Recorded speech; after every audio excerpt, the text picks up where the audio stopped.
Well, look who's back, everybody. Thanks so much for all your well wishes and kind words. It's your old pal Woodsy from Ben & Woods. And, we're all back together. Great to be back. I just said my name. I'm Woodsy. That's Paul Reindl. He's the executive producer of the program. Paulie, good morning. Hey, how are you? Feeling good. You sound... I'm not, really. Way better, though. Talked to you on the phone, I don't know, 2 or 3 o'clock yesterday. Dude. And you sound even much better than yesterday. I sounded like RFK Jr. yesterday. I really did. I was talking to Paulie, and I went, I sound just like RFK Jr. It was no joke. I mean, I really, really did. And I couldn't get the words out. But today they're coming out a little bit better. Not without some pain and suffering. But speaking of pain and suffering, my co-host Ben Higgins is also here. Good morning, Benjamin. No joy in my life. It's good to have you back. Yeah, It's good to be back. Long night last night at Viejas Arena. We will obviously talk about that. But hello to all the Tier 1s who said hi last night. It was good to see out there some Aztecs fans in our audience, which is always good to see. And unfortunately, San Diego State came up a little short against number 3 Gonzaga, but it was good to see everybody out there. No foreplay, no nothing. No, we're not talking about the game. Just wanted to say hello to everybody who said hi to me last night. A lot of people out there. But it was late night. I didn't get home until after midnight, so I'm feeling it a little bit this morning for sure. Yeah, for sure. I've been feeling it. I hate leaving you guys in the lurch yesterday, but there was just no way. There was just no way. It really got gnarly. Like Friday night was probably the worst, and then Saturday. And then I actually went to the doctor on Sunday. I texted you guys. I had to drag poor Taylor along with me and had to ply him with M&Ms to go to the doctor and not say a word. He did not say one single word. He just sat there like a good boy, shoveling M&Ms in his mouth, which is not my. It was not my best parenting weekend. I can tell you that. Now, I know that some parents out there can relate, but we're not a family that typically does the, hey, man, here's your iPad for 7 hours. On Sunday, after the doctor got home, Bo had baseball practice, a friend took him. When he got home on Sunday, I said, how was practice? He said, great. I said, great. Here's your iPad. Here's your iPad, other brother. No naked women and nothing violent. Other than that, have a ball. Go to town. I'm going to the next room. If you need me, come get me. If you don't need me, don't bother me. Because I needed to sleep. I needed rest. And to their credit, man, they were absolute superstars all day Sunday. Of course they were. They got their iPad for like 7 hours straight. And it was not my finest moment of parenting. But you got to do it. You got to do it on occasion. That you're going to have those days as a parent. And so that's what I did. And then I woke up. You know, the one good thing about missing work yesterday was that I did get to, for the first time ever, take both of my kids to school. I've never gotten to do it.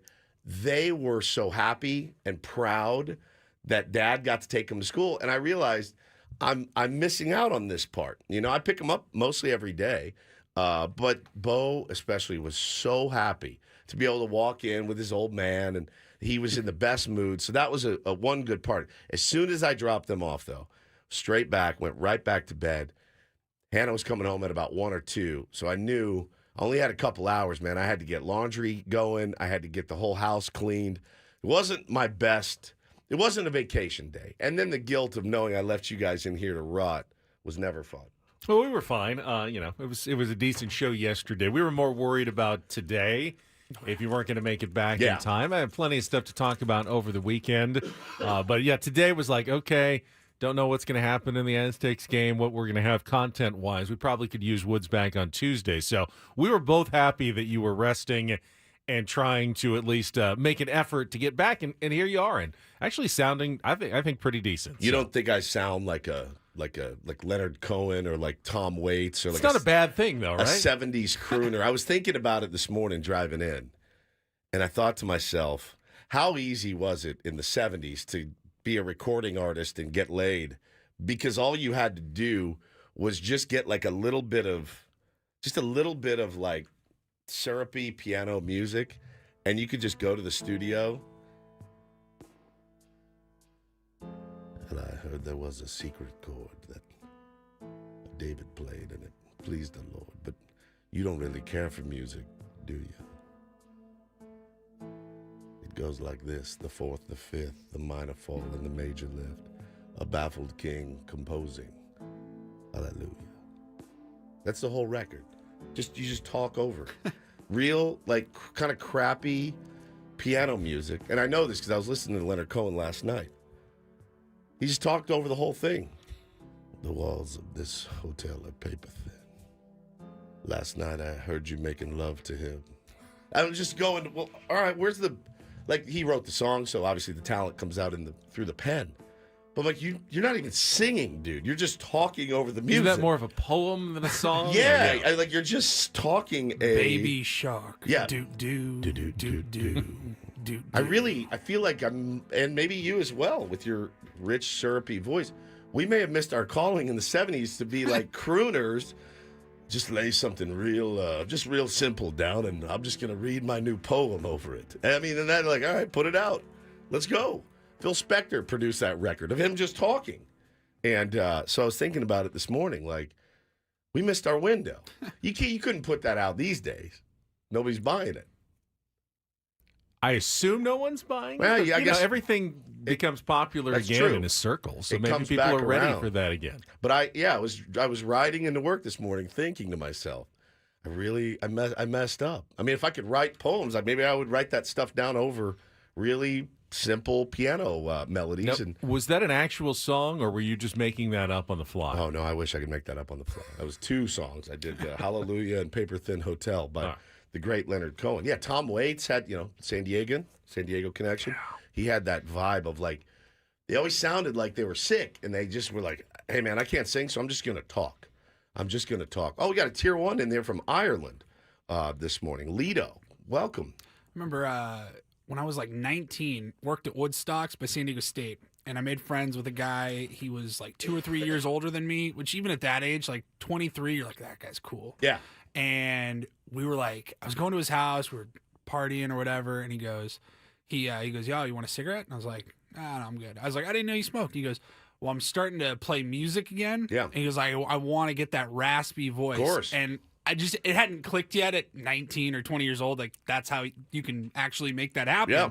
And I just go, whoa, that's cool. I thought you were going to say it was like Tom Waits' No. son, and he's like... But the smoking to manipulate your voice specifically for singing, Tom Waits that's pretty badass. Tom Waits ordering Woodstock pizza. Ron Jeremy did. Let me get a thin, really?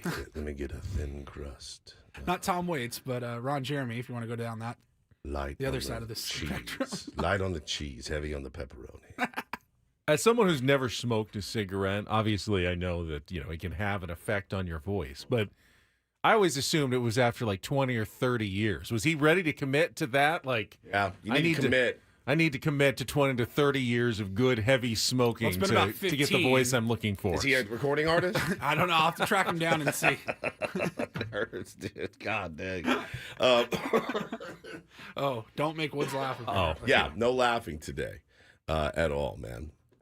This is great. Lito's, his kid is in school in Ireland. Man, I hope my kid doesn't go to school in Ireland. It would be very expensive, and I think I would miss them too much for them to go away to college in Ireland. But that's pretty cool. He's from Does it make a Santee. difference if it's a plane ride anyways? Yeah, it makes a difference. I told Bo and Taylor, like, I want you out of here. You got to get out of this bubble. Like if Bo's like, I want to go to play baseball at St. John's University. Where's that? New York. Like, what's the difference really between New York and Ireland? Besides, I guess, international flight costs or needing a passport. Like, I need that's a long flight either way. I got 3 hours of either way is where you can go. 3 hour plane ride is about as far as I want you gone. I don't want you here. Hopefully not west. Like if USD or SDSU wanted them to play ball, I'd be like, all right, fine. But I really want them to go experience the world. But I need them to be semi-close. Just far enough away where you're not going to be coming by every weekend, but I can come see you whenever I want. Does that make sense? Yeah. You want to be able to, like, if the mood struck you. Yeah, just, hey, let's get on a You plane. could hop on a go plane. Go watch his and game. you could go, and, like, later that day, you could be there. Yeah. See them. They were so sweet when Dad was sick, dude. And that goes miles with me. They're much sweeter to me than my wife. When I'm sick. My wife came home and started cracking the whip. The minute she walked in the door, it was Let's get this laundry going. I'm like, you got the balls on you. You just walked in the door. You can start ordering fools around. It was single parenting, solo parenting when you're sick. I can't describe how awful it was. You're gonna find me dead. Yeah. I'm gonna kill myself. Well, Don't ask me to do nothing. yeah.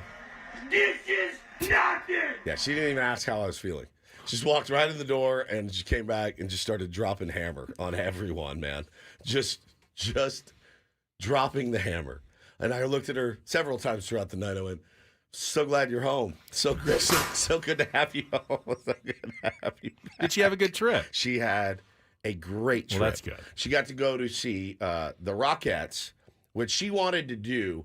And then once she was about halfway in, she's like, all right, I've had enough. It's like a 2-hour show of them just kicking. Yeah, it just gets.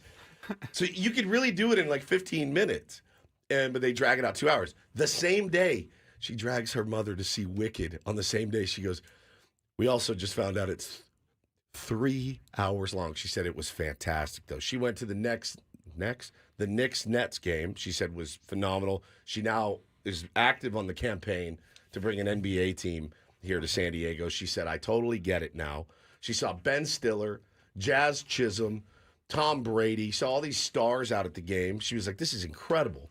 So they did Wicked, they did the Rockettes, they did the Knicks game, went to Peloton. I don't know that we would have many, We wouldn't. if any, We wouldn't. celebrities. Oh, Jason Mraz is here, guys, courtside again. There's Bernie Wilson. Why is Bernie catching strays? He's not. I'm just saying he'll be there. They show him on the big screen. He's, hey, how you doing? It's so good. So she loved it. How is Peloton? Obviously, She loved as an it. active Peloton user, I've always been fascinated by the people who I see in the studio riding with the instructors. It's for her. It's her mecca. I mean, it's like spring training for us. Like when we go to spring training, we've been doing it so long, but when we get out there the first morning, you know how we feel when like guys start walking by and we're like, like I'm almost 50 years old, but when Manny walks by in the morning on spring training, I'm like, oh my god. That's how she feels when she's at Peloton. So she loved it, man. But she dragged her mom up and down that city. When you go on vacation with Hannah, it is not a vacation. You work. It's work. You are working the whole time. You are moving. She said they walk 15 miles a day. Like, they did not mess around. So she had a great time. Brought the boys back a couple of snow globes. She broke both of them as soon as she walked in the door. So they were devastated about that. So that was a lot of fun. But it was, no, man, family's back together on the mend, and we'll figure it out. Well, it's good to have you back. Good to be back. You sound pretty good, and we'll try to take it easy on you, but should at least be some interesting topics today when we set the menu. Obviously, we will get into our thoughts on Jackson Merrill not winning the Rookie of the Year award yesterday. It was a major topic here. You know, Dodger fans are tuned in this morning to hear us piss and moan and whine and cry, and you're going to get what you came for. That I can promise you. No doubt about it. We'll set the menu when we come back. It's good to be all back together again. Paulie, Woodsy, myself, Ben Higgins, and I believe Kelly Danick's back as well, with traffic coming up next here on 97.3 The Fan.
Hamul Casino.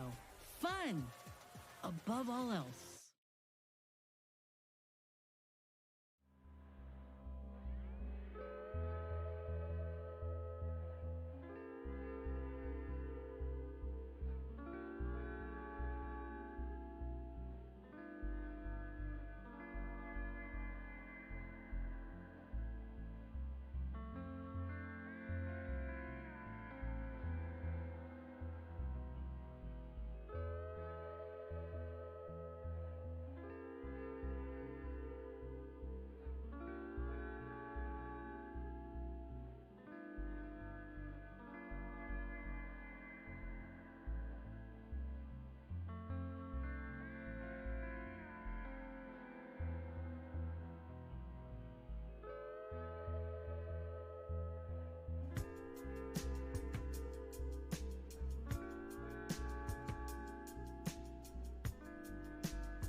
You promised plenty of complaints about the Rookie of the Year on this program today. And yes, you will almost certainly get them.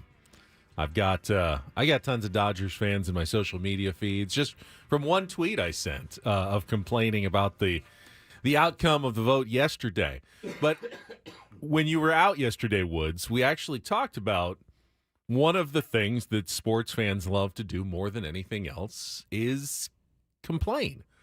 Yeah. It's like our outlet where we can, you can't necessarily go to work and complain to your boss. Can't you?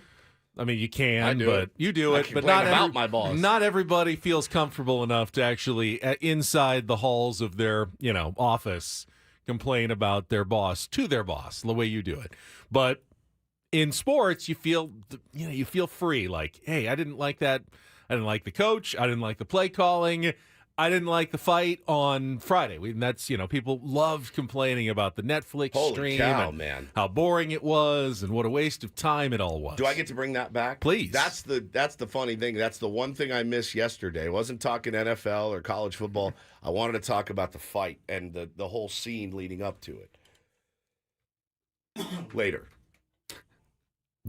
Yeah. Continue. Well, and I went the other direction. Because I set my expectations very low on Friday, and I was actually pleasantly surprised with the fight and the whole evening and how it went. I felt like it was an enjoyable use of my time. Was it a good boxing match? No. but was the overall evening something that I feel bad that I wasted my time? No, it wasn't at all. Yeah, it was a sense of community. That's what I thought, online. too. Yeah, for sure.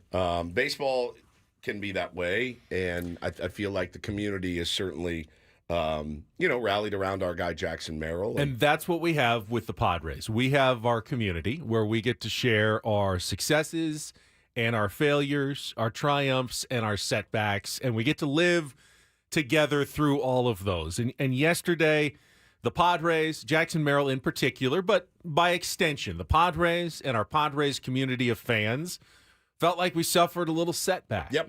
Ultimately, it's not a big, meaningful, it's just something that's going to go in a book somewhere. Who won the 2024 National League Rookie of the Year award? And while we feel it should say Jackson Merrill on that page, it's going to say Paul Skeens on that page. And for now, I think most of us are feeling at least somewhat outraged. You can be somewhere on the scale of mildly disappointed to I've seen, nuclear outrage about the outcome of the vote yesterday. And I'm curious to see, and we'll talk about it coming up, where you kind of land on that scale, where Paulie lands on that scale, where I land on that scale of how we're feeling about the vote. Because it certainly was an argument for Paul Skeens. Sure. No one is saying that Paul Skeens had a horrible season and he shouldn't even have been nominated and this shouldn't have been close at all. But I also do feel like there was a miscarriage of, if not justice, then of awards presentation yesterday. Well, for sure. And somebody already made the point in the chat. The players voted Jackson Merrill. And I said it when it happened. Remember when I said, if I'm Jackson Merrill, that's the one I really care about. That's the one I care about. The writers, not so much. The players voted me the best rookie in the National League. Unfortunately, the game cares about the baseball writers award. And we will. Yeah, I mean this is really where it sums up. Mildly angry, but used to it. Yeah, that's how I felt when it happened. I went, oh, shocker. Paul Skeens wins it over Jackson Merrill. But ultimately, we'll talk about what that means and the consequences and what it may do for Jackson Merrill moving forward. Why it actually may be a good thing that he didn't win it yesterday. I mean, we know Jackson a little bit. We know Jackson actually a lot, and we know where his head's at. Would he have wanted to win that award yesterday? Yeah. Is he going to lose any sleep over it? No. Is he going to? Is he going to use it as fuel? No, he doesn't need it. He's already got enough fuel. That kid is fueled by winning a World Series. I said yesterday, during the season, especially in the second half, he was asked almost daily. Hey, you're climbing the charts and the Rookie of the Year. How does that feel? And I don't care. I just want to win tonight. Yeah. Or I'm just glad we got the win. I said the same thing. And I believed him. But I think once the season ends and the offseason starts to sink in, I do think he did want it. Sure. Once you're a finalist, once you're setting up to go on your Zoom with MLB Network and you're going live in 20 minutes, you're like, all right, well, I'm here. I might as well win this thing now. He wanted Doesn't it. take a damn thing away from that monster season of his. Not a damn thing. So there will be plenty of discussion of yesterday's Rookie of the Year results. And, of course, today we'll find out about the Manager of the Year. I'm prepping myself for a little more Mike Schilt disappointment today because you'd probably be... Hi, this is Mike Schilt. Schilty. You'd probably be kind of dumb if you weren't prepping yourself for disappointment after the results that have come in so far, but we'll talk about that coming up. Obviously, we will get into last night's college basketball game at Viejas Arena.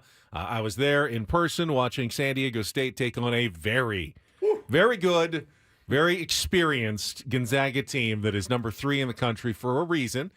And while they never really had a chance to pull off an upset, they also didn't get blown off the floor. 100%. And I thought that they at least looked like they belonged in the same Jim category, class as Gonzaga. They're not as good as Gonzaga, but maybe by the end of the season, as you get a little more experience, you could even close the gap a little bit. Love to see that matchup again sometime in March if the Aztecs get that opportunity. So we'll talk some San Diego State basketball. We've got our regular features like Take on Woods. Johnny did another nice job for you yesterday. Did he win? He did win again. Oh, boy. And we teased the potential showdown between you and John on our Christmas and holiday extravaganza next month. Man, we need an hour. I mean, we need a long, drawn-out game. It's going to be something. It's going to be an extended game for sure to determine a grand champion here in 2024. We've got Don't Do This at 7:20. Reindl Report in the second half of the show. All of our usual features, and it's good to have Woodsy back here on a Tuesday. But we're definitely going to kind of start by talking about Jackson Merrill. And I don't want this entire show to sound like we're just whining about the results. I'm not. I'm over it. And you know, why the writers picked Paul Skeens over Jackson Merrill. Why our local writer picked Paul Skeens over Jackson Merrill. I mean, both the San Diego writers did pick, fortunately, Jackson Merrill. Who did? The two that were from San Diego. Oh, well, Barry's actually the Phoenix writer. Oh, he's the Phoenix yeah, writer. he gets one of the votes in Phoenix but the two San Diego writers. But Jackson only got 5 first place votes. I thought it was 7 outside of San Diego. Outside of San Diego, only 5, and that did shock me that it wasn't a little bit closer around the rest of the country. I was genuinely surprised. I wasn't surprised that Paul Skeens won. Yeah. I was genuinely surprised that there weren't another 6 or 7 writers who were like, no, I got to go with the guy who, played all season, clutch God, helped his team to the postseason, clutch learned a new God. position, yes, and was out there for the entire year. So we will talk about that coming up next. Let's take a quick timeout, and we'll get into some extended thoughts on the results yesterday of the National League Rookie of the Year voting. That's coming up next with Ben and Woods on San Diego's #1 sports station, 97.3 The Fan.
So A.J. Preller does not win the Executive of the Year award. I don't know that I'm going to be more outraged about anything than that one. To me, that was the biggest already error of the postseason awards in Major League Baseball. Well, I think Schulte and Preller are like 1 and 1A, right? I mean, because you cut $92 million, you traded Juan Soto, and you had to really do some patchwork action to get the team, ready to play on opening day, Ben. And then the moves that Preller made in the at the deadline obviously helped propel us to where we were. But there needs to be a guy that comes in and runs the ship, takes that cut payroll, builds a new culture. I feel like I'm going to be just as pissy when Schilt loses it to Pat Murphy tonight. Well, and I agree with you, because if Matt Arnold, who won the GM of the Year award, the Executive of the Year award over A.J. Preller, if he did all the heavy lifting in Milwaukee, then are you going to give that award then to Pat Murphy? Or if you think that A.J., I guess, didn't do enough and it must have been all Mike Schilt, then don't you have to give the award to kind of Mike Schilt today? Somehow you feel like the Padres are going to come out on the short end. And that really is, I think, what is bothering the fan base here. We said yesterday we were hoping for a split. If you could get a split between Merrill and Schilt, Manager of the Year, Rookie of the Year, now I don't know. I'm keeping my fingers crossed, but I feel like this is heading down the road where the Padres are going to get shut out here. And honestly, it does feel like there is I don't know if it's a conscious anti-Padres bias around the league, but it may be subconscious. Something about the San Diego Padres rubs people the wrong way. Yeah, I mean, it's been happening. It happened. Peter Seidler rubbed all the owners the wrong way when he decided to spend money on players. That was a big no-no to Bob Nutting and Dick Manfard and the rest. And it inspired other teams to go out and spend money. And so I look, we always feel that way, but I think being objective, there's something. You've seen the way that Brian Kenny has talked about this team. You've seen it. You've seen what Ken Rosenthal has done to this team. You've seen it. You've read it. It's right there for you to read. So it's. I understand when people are like, oh, keep crying. All right, man, but like if you really, whatever fan base, if you're a Guardians fan or a Yankee fan or a Dodger fan, take those glasses off and just look at what Brian Kenny said. Look at what Ken Rosenthal wrote. And tell me that there's not something there. Yeah, Jackson Merrill not winning the Rookie of the Year award is not the crime of the century. Correct. In Major League Baseball. Again, Paul Skeens is a worthy recipient of that award this year. But I think it's just another piece of evidence that has been compiling over the last few years since, Peter Seidler took over the team, since Manny Machado joined the Padres, since Fernando Tatis Jr. burst onto the scene, that the San Diego Padres rub a lot of people in baseball the wrong way. Yeah, and it's an important distinction. The people in baseball, what they've been able to do as far as growing their fan base, and really that's what counts. It counts when Fernando bust on the scene or Manny got signed or whatever, and then Jackson Merrill. To see how people have gravitated towards those certain players has been phenomenal, and it's done wonders for the brand of the San Diego Padres. And Mud and Don, anytime we play in Cincinnati, they'll always make the point of saying, "Look how many friggin' Padres hats are here." They want to see Fernando, they want to see Manny, they want to see Jackson Merrill, Luis Ariz, guys like that. They've done a great job in winning over little kids, Ben, from other markets, right? Like that's what counts. Is like. Yeah, I mean, my dad's a Reds fan, but I sure love Fernando Tatis Jr., and that's the team I'm going to root for. And that's really all that counts. Is you keep doing that, you're doing the right thing. So, how bad was it? How of a mistake was it? We can discuss that. We will get to it right after a quick check of traffic here with Kelly on 97.3 The Fan. From the 97.3 The Fan Traffic Center, here's Kelly Danick. Well, guys, the Market Street on-ramp to northbound 805 remains shut down for investigation of that collision in which several Caltrans workers were struck by a vehicle around 3:15 this morning. So, yeah, if you normally take that on-ramp, do give yourself a little extra time. Market Street on-ramp to northbound 805 still shut down. And guess what? North 805 before Mesa College, we have reports of a ladder in that right lane. Also going to find a collision on the Hamishaw Road on-ramp to northbound 125. I'm Kelly down at Bethesda Woods, San Diego's number one sports station, 97.3 The Fan. The big thing for me, Woods, is you know me. I like to have things just make sense. And I understand generally even how baseball writers kind of tend to think about the game. I've seen it in the past. I've seen it work against the Padres in the past, and I tweeted about it yesterday. All the way back to 1998 when Trevor Hoffman was denied the Cy Young Award, and it was given to Tom Glavine, who had a good but not great season, ostensibly because he was a starting pitcher. He impacted his club more than Trevor could in the ninth inning, even though Trevor had an historically good season as a closer, and Glavine just had a really good season as a starting pitcher. They went with the guy who had, more of the impact, pitched more innings, was out there more for his team. Sure. Fine. If that's the rationale, then that's the rationale, and I can't really argue with that. But here, with the Rookie of the Year this year, they went the opposite way. Jackson Merrill clearly had the more outsized impact on his team, really in every way. Playing time every single day, leadership, pushing his team to the playoff appearance, impacting his team's season. Paul Skeens was more perhaps spectacular on an individual level, yes, but that's not generally what sways the baseball writer. So why in this instance did they go completely opposite of the way in the past they have tended to vote for this award? That's such a good question, and one that I don't know that you'll ever really get an answer to. And I brought up Barry Bloom earlier, and he essentially said, I'll read you his comment last night, if I can find it. We have time. We have like hours. Yeah, I'll take my time. I'm not worried about it. Maybe not. You good, Benny? Yeah, I'm fine. I want to be patient with Woods today. We're just glad he's here. I thought I bookmarked it. I didn't, so F me, I guess. All right, I'll come back to it. Go ahead. So anyway, just threw a huge monkey wrench. Would you like me to read it? Show. Yeah, do you have it? Said, You can't find it either? they get deleted? You might have deleted it. I think I got deleted.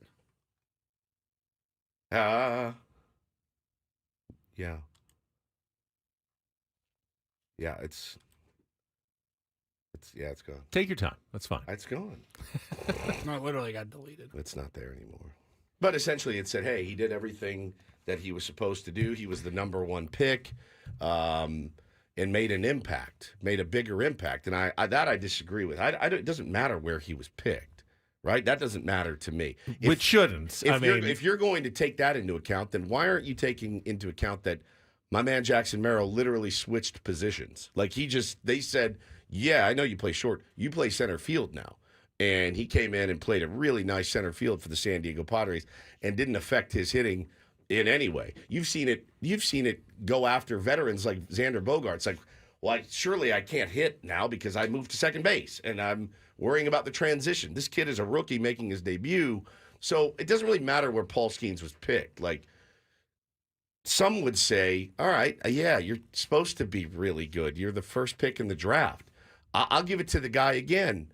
You're talking about an everyday player.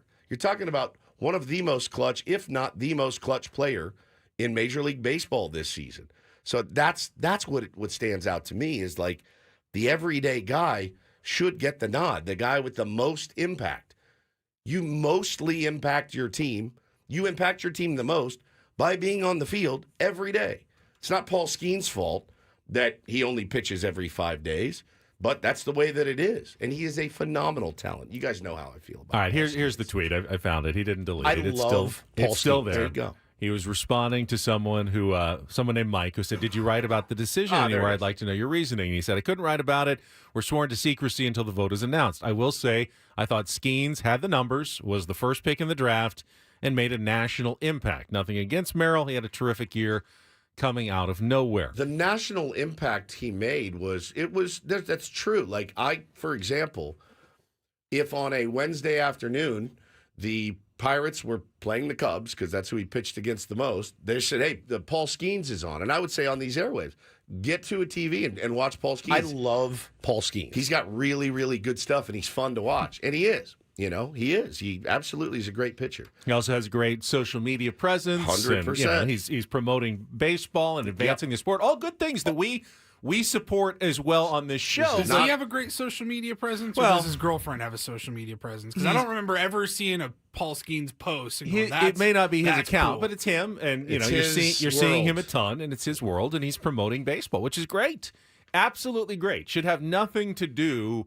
with the National League Rookie of the Year award. In fact, if I was one of the voters, I'd be extra careful to make sure I was not trying to be swayed or opinionated by that at all. Yeah. I would really like lean the other way to make sure I'm just going by, all right, how do I usually vote for this award? What do I really value in a season and in a player? And generally what I've seen is that writers value the position players more than a pitcher who made, 22 starts over the course of the season, which is why, to me, it just didn't make a lot of sense. Now, you can complain about Barry. His was not the deciding vote. It wasn't 16-14. Right. It wasn't even close. It was just that logic that didn't make sense to me. It was 23-7. Now, it doesn't really matter how close it is. If every single writer said, I have it at 51-49% in favor of Paul Skeens, he could win the vote 30-0, and it's still an incredibly close vote. If every single writer came down just like a hair's difference between the two players. So the final vote count doesn't mean a lot. I would have been shocked if Jackson Merrill had won at 23-7. I was thinking it was probably going to come down to a vote or two either way. So it was a little more lopsided than I expected it to be. But in the big scheme, it doesn't matter what the final vote total was. It's just the fact that I don't understand that particular rationale, or other than the fact, I mean, if you say, I just thought Paul Skeens was the most spectacular player in a great season, that's fine. You're allowed to have that opinion. It's not a wrong opinion. If you value what he did because his ERA was under 2 and he is one of the nastiest pitchers in baseball, yeah, that's a real argument to vote for Paul Skeens. But in terms of being the first draft pick and having a national impact, I don't see those as arguments for voting for Paul Skeens. I mean, if impact, again, is the word you want to use, give me the guy that impacts the game every single day. How many games did Jackson play this year? 156. 156 games as a rookie, switching positions. That's pretty outstanding, man.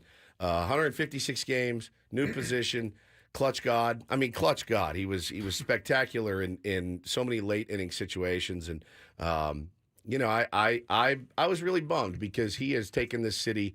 He's taken this city by storm, and you see the effects of Jackson Merrill. Not that Paul Skeens hasn't done the same in Pittsburgh. I'm sure there's a lot of kids trying to grow a mustache and get a really, really hot girlfriend because of Paul Skeens right now. But it's just being here. Obviously, I'm going to be a little bit swayed when you see little kids wanting to take balls in the outfield now instead of just the infield because of Jackson Merrill. His impact is huge, and the impact he had on his teammates, the impact he had on that clubhouse. That clubhouse we are not where we are. We didn't get as far as we get without him there. We just don't. And that's impact to me. I was watching MLB Network yesterday, and after the award show, MLB Now or whatever it is, with Brian Kenny and Buck Showalter, they were talking about it, and they both agreed. They thought Merrill should have won it. He would have gotten their votes. And they said something. I think it was Brian Kenny said something like, talking about Paul Skeens, and he goes, now look, Paul Skeens is a regular season award.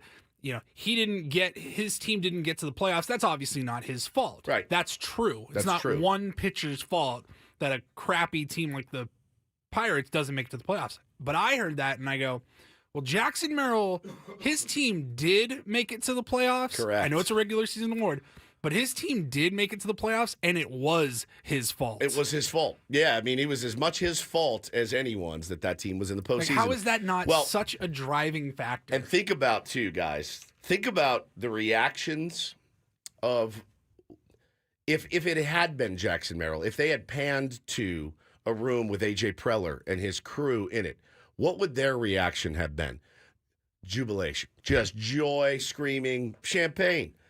You go to Pittsburgh when Paul Skeens won it, I can promise you, Bob Nutting was like, son of a bitch.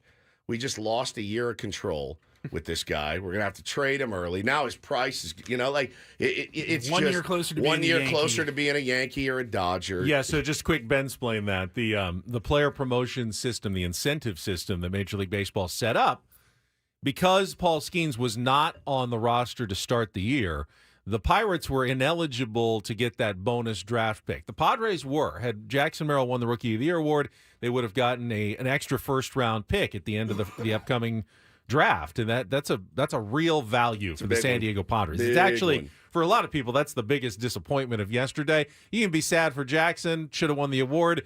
Actually does hurt the Padres organization that they didn't win it, and it also hurts the Pirates organization that they did, because they left Paul Skeens off the roster for a very simple reason. They didn't want to have to pay him after 6 years. You can manipulate service time, keep his clock from starting, but because he won the Rookie of the Year, you erase all that, and he gets a full year of service time as the Rookie of the Year. So the Pirates were thwarted, the Padres were thwarted, and ultimately it's kind of a bad outcome for both organizations that Paul Skeens won the award. Well, and again, Jeff says, did Merrill still get a year of service time? Yeah, bro. He broke camp with the team. We weren't trying to hide. The Padres weren't trying to hide that. And he played all year. Listen, he gets the year of service because he served a year. He served a year. And I'll tell you this, man, you can say what you want about A.J. Preller and the San Diego Padres. They don't do this crap. They don't do it. They don't do it. They don't mess. They didn't do it with Fernando. They didn't do it. When they see a guy that they know is ready, it's worth it to them to win the actual games on the field than to go in and screw with a guy's service time. They don't do it. They just don't. And I still remember, was it 2019? I respect the hell out of that. I really do, and always have. Remember when Peter Seidler said, like, Manny and Hosmer and a couple other veterans, they came to him and said, Fernando, and I think even Paddock, and maybe at the time, they're like, he needs to be on the opening day roster. 100%. We're trying to win. Said, if we get to the end, and we know how 2019 ended, but of course, the beginning of the year, you're always excited and you have big dreams. And he goes, if we got to the end of the season and we missed the playoffs by 1, 2, or 3 games, because you're trying to save a year. Because we held Fernando back 3 weeks or a month or whatever. Yeah. He goes, I wouldn't be able to live with myself. Cubs and Chris Bryant, man, is the best example going out there. And Padres don't do it. They whatever concerted effort they made. They sat in a room one day and said, we got to be different. We cannot do what the Pirates do and what the Rockies do and what the Cubs are doing. We have to be different. And let's be honest, what the Pirates are doing. And that is one of the philosophies that, going back to where I started, has made the Padres somewhat of pariahs in Major League Baseball. They're outsiders. They do things differently. And in some way, consciously or subconsciously, the Padres get punished for coloring outside the lines a little bit of what all the other teams think is the right, proper, responsible way to do baseball. Padres do it a different way, and people don't like that. Yep. And that's what we're seeing a little bit here in award season. I got a couple more thoughts, including the awards presenter and how that played out yesterday. As well as the American League winner. We'll get to that and take on Woods coming up next year on 97.3 The Fan.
Coming up later this hour, we will talk a little San Diego State basketball after last night's 80-67 loss to third-ranked Gonzaga at Viejas Arena. Good crowd, good vibe in the building. Just outcome didn't go the way of the Aztecs last night. But still talking about Jackson Merrill and not winning the NL Rookie of the Year for a couple of more minutes before we take on Woods. One thing that kind of shows the unusual decision, I think, by the writers is the fact that, Luis Gil won the American League Rookie of the Year award, the pitcher for the New York Yankees. And it was the first time since 1981 that two pitchers had won the Rookie of the Year award. It's just an award that has always tended to have a position player bias. Unless there is not really a position player who had a great season and then they start looking kind of at the pitchers, it's always been one where, there's just more value placed on being out there every day, especially as a rookie. It's one of the hardest things to do, honestly, in baseball. You talk to players, you talk to coaches, being able to post in your rookie season. It's tough for veterans to even do that. Yes, it is. You see players like, Jurickson Profar, they run out of gas at the end of the year when they play as many games as they have. To have Jackson Merrill perform at the level he did over an entire season, not, 80 games, not 100 games, but 156 games, and to remain as consistent as he did over the course of the season. Those are the kind of things that I always hear real baseball people raving about. That's the true value in a player. If they can go out and do that, that's what's valued almost higher than anything else in baseball. Yeah, for sure. And one thing I know about Jackson is this is not. He was probably disappointed yesterday, but it's not going to quote unquote fuel his fire for next year. Like that's just who he is. He's got enough fuel in the tank, Ben, that he's just going to go out and play the best that he can possibly play.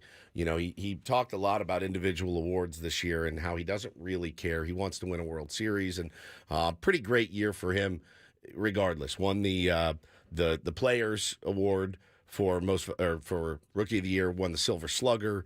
I mean, second team MLB. Yeah, he had a phenomenal season, man. Nothing to hang your head about if you're Jackson Merrill at all, and certainly something to build on, and we're really, really lucky to have him. We're really lucky to have him here, and I look forward to watching that kid hopefully finish out his career here in San Diego. Yeah, and one thing you can say is, out of the two of those guys, which one's more likely to finish their career on the team that they're with currently? I'd say 100% it's Jackson Merrill. Yeah, if you get snubbed for the MVP or the Cy Young Award, you can always say, you know what? I'll come back and I will work harder next year. When you get snubbed for the Rookie of the Year award, it's done. There's nothing you can do about it. You can't.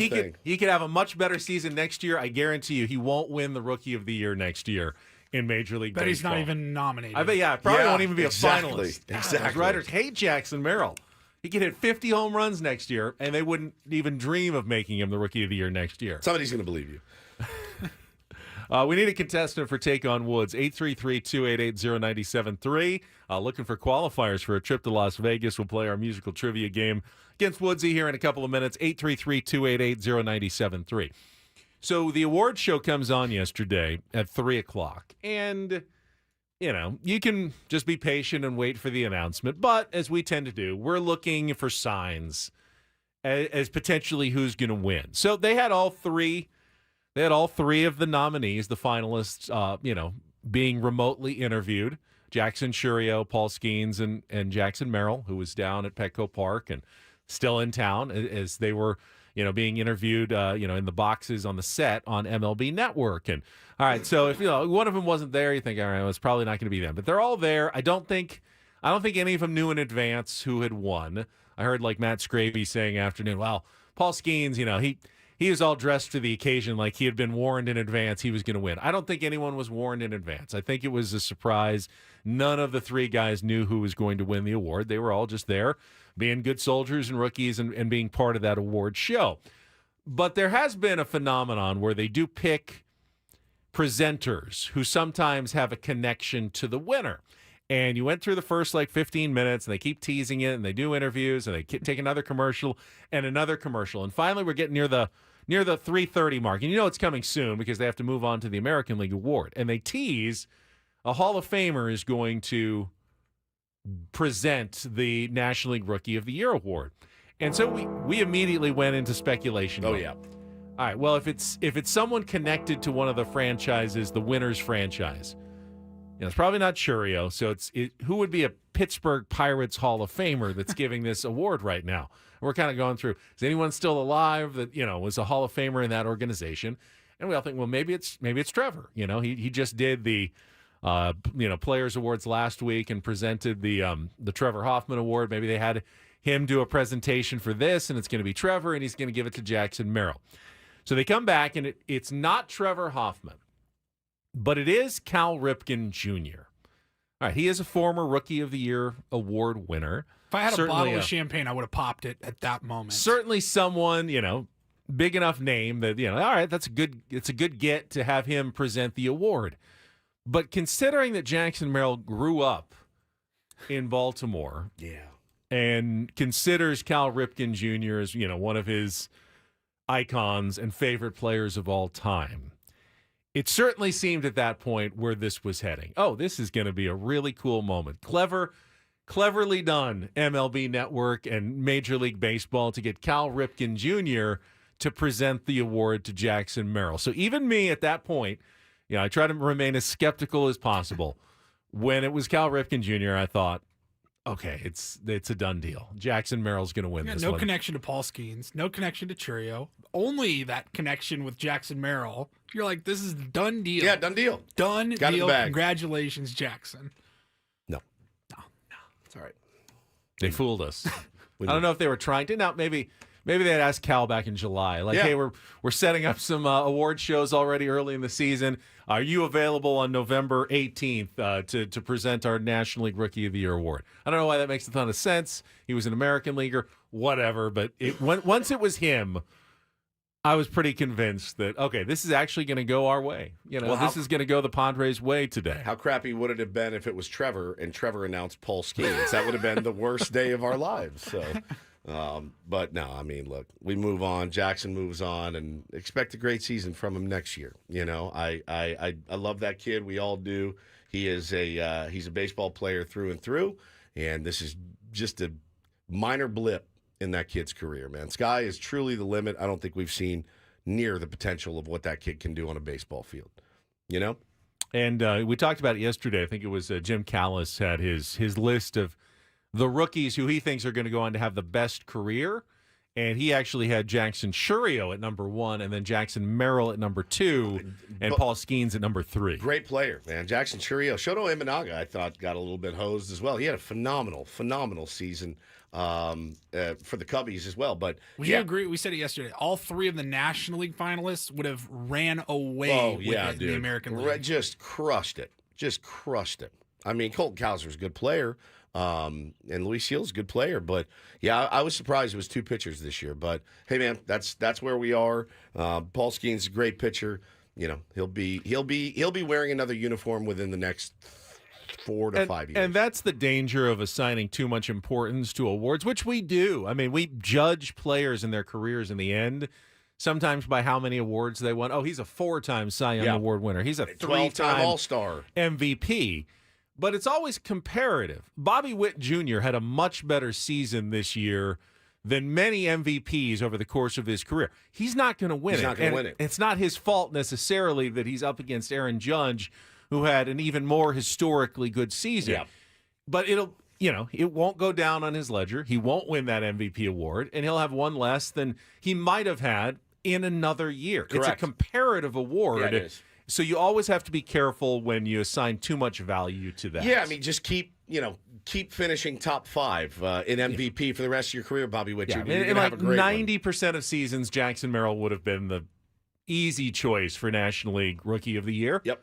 But so would have Paul Skeens. And unfortunately, they both went up against each other. So would have Jackson Churio in a lot of seasons. But they all can't win. Only one can win, and it didn't go the Padres' way this time. Yep. All right, you ready to play our game? It's time for a little take on. We'll see.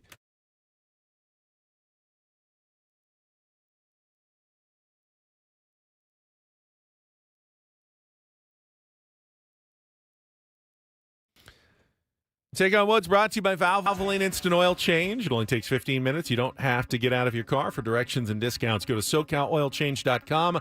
That's SoCalOilChange.com. All right, let's. Is this Charles? Yes, sir, it is. Charles, welcome to Take on Woods. How you feeling this morning? I'm feeling okay. Me and my wife are on the way to the doctors.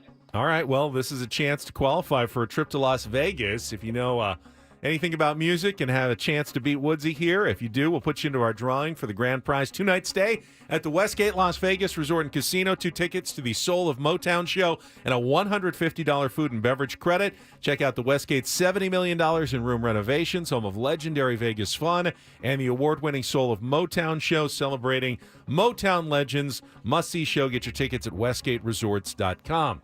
To give you an advantage, we will let you pick our category. Here are your choices. Get into the rhythm. Those are song titles and artists with rhythm in the name. On the compass, song titles and artists featuring one of the 4 directions on the compass. And then Texas two-step, all of those answers featuring a Texas city or town somewhere in their name. So get into the rhythm, on the compass, or Texas two-step. Charles, what would you like to play? Let's get into the rhythm. Get into the rhythm. All right, today, I feel like it's a pretty tough category. So, get a couple right, you might have a chance. 5 song titles and artists that all include the word rhythm somewhere in the name. You'll have 60 seconds. See if you can answer as many as possible. Pass. If you don't know one, we'll come back to it. First question, the 2-second song. Paulie's going to play it. You need to give me that song title and the artist. Charles, put on your thinking cap. Good luck. 60 seconds on the clock. The category, get into the rhythm. Your time begins when Paul plays the music. Good luck, Charles. Let's take on Woods. Oh, boy. Legendary songwriter Diane Warren had her first hit when DeBarge recorded which song in 1985 that became the group's bestseller? Rhythm of the Night. Correct. German Eurodance group Snap had a pair of early 90s hits with The Power, and which 1992 song that reached #1 in multiple countries? Pass. Which band with a major southern city in its name had 70s hits including Spooky, Imaginary Lover, and So Into You? Pass again. The Sound of a Storm Cloud begins which 1963 oldies classic by the Cascades? It's got to have rhythm in it. Rhythm. Pass. Go back to our 2-second song.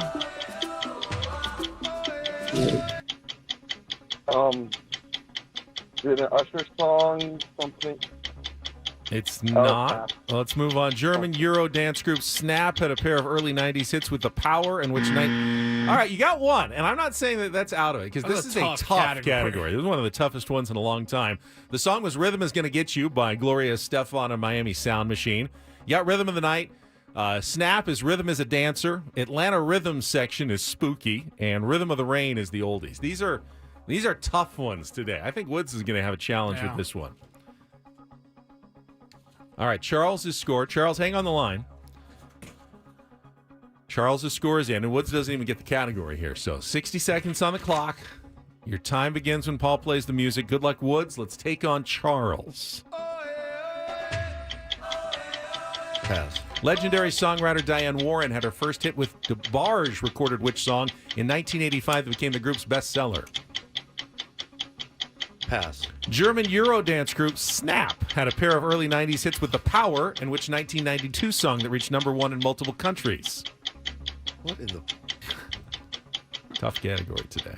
Pass. Which band with a major southern city in its name had 70s hits including Spooky, Imaginary Lover, and So Into You?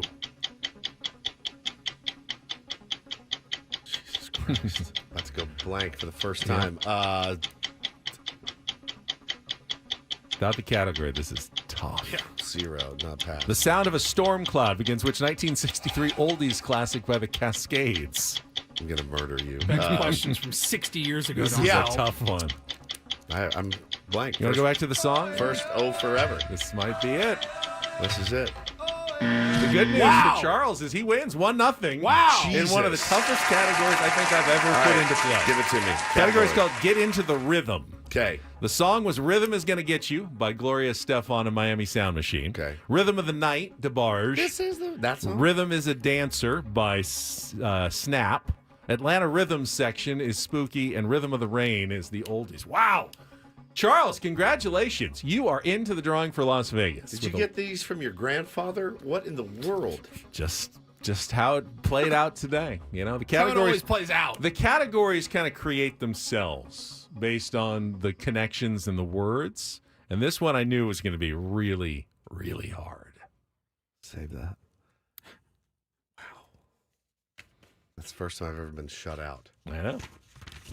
But Charles wins, so I feel okay about it. Congratulations, Which Charles. one did he get? He got Rhythm of the Night. Huh. DeBarge. What's that song? Do I know that one? This is the rhythm. Are you sure that's that I song? don't think that's. I don't think that's that version. song. Isn't that one? It's Yeah. one of them. I don't know. It's That's a tough category. The rhythm of the night. This is rhythm of the night. Oh, okay. They go dun dun dun dun dun Dun dun. dun dun dun dun dun dun. See, it's different. Totally It's different. one of You can be my mad at me. favorite- That's all right. I am mad at you. I'm in here sick. I'm in here grinding for you, and that's the thanks I get. Don't Do This is coming up next. Cherry World. The Dallas Cowboys. I don't Just know. them and just all of it.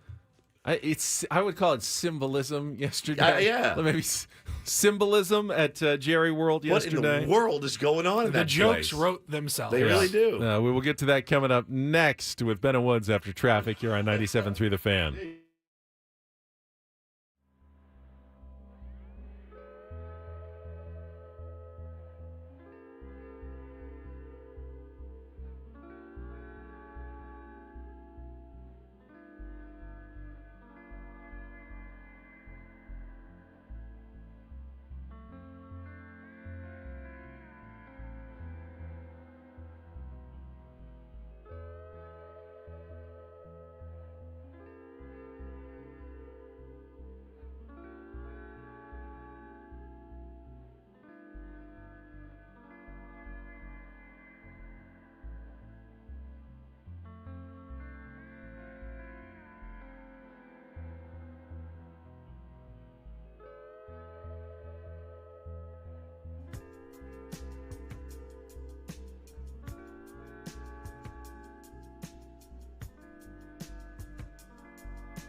Hamul Casino. Fun above all else.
Well, if there was someone on this program who was going to defend the 1%ers out there, it's going to be me. And I want to start Don't Do This today with a tweet I saw yesterday, actually, and I retweeted it, and then I heard Craig and Annie talking about it on their show as well.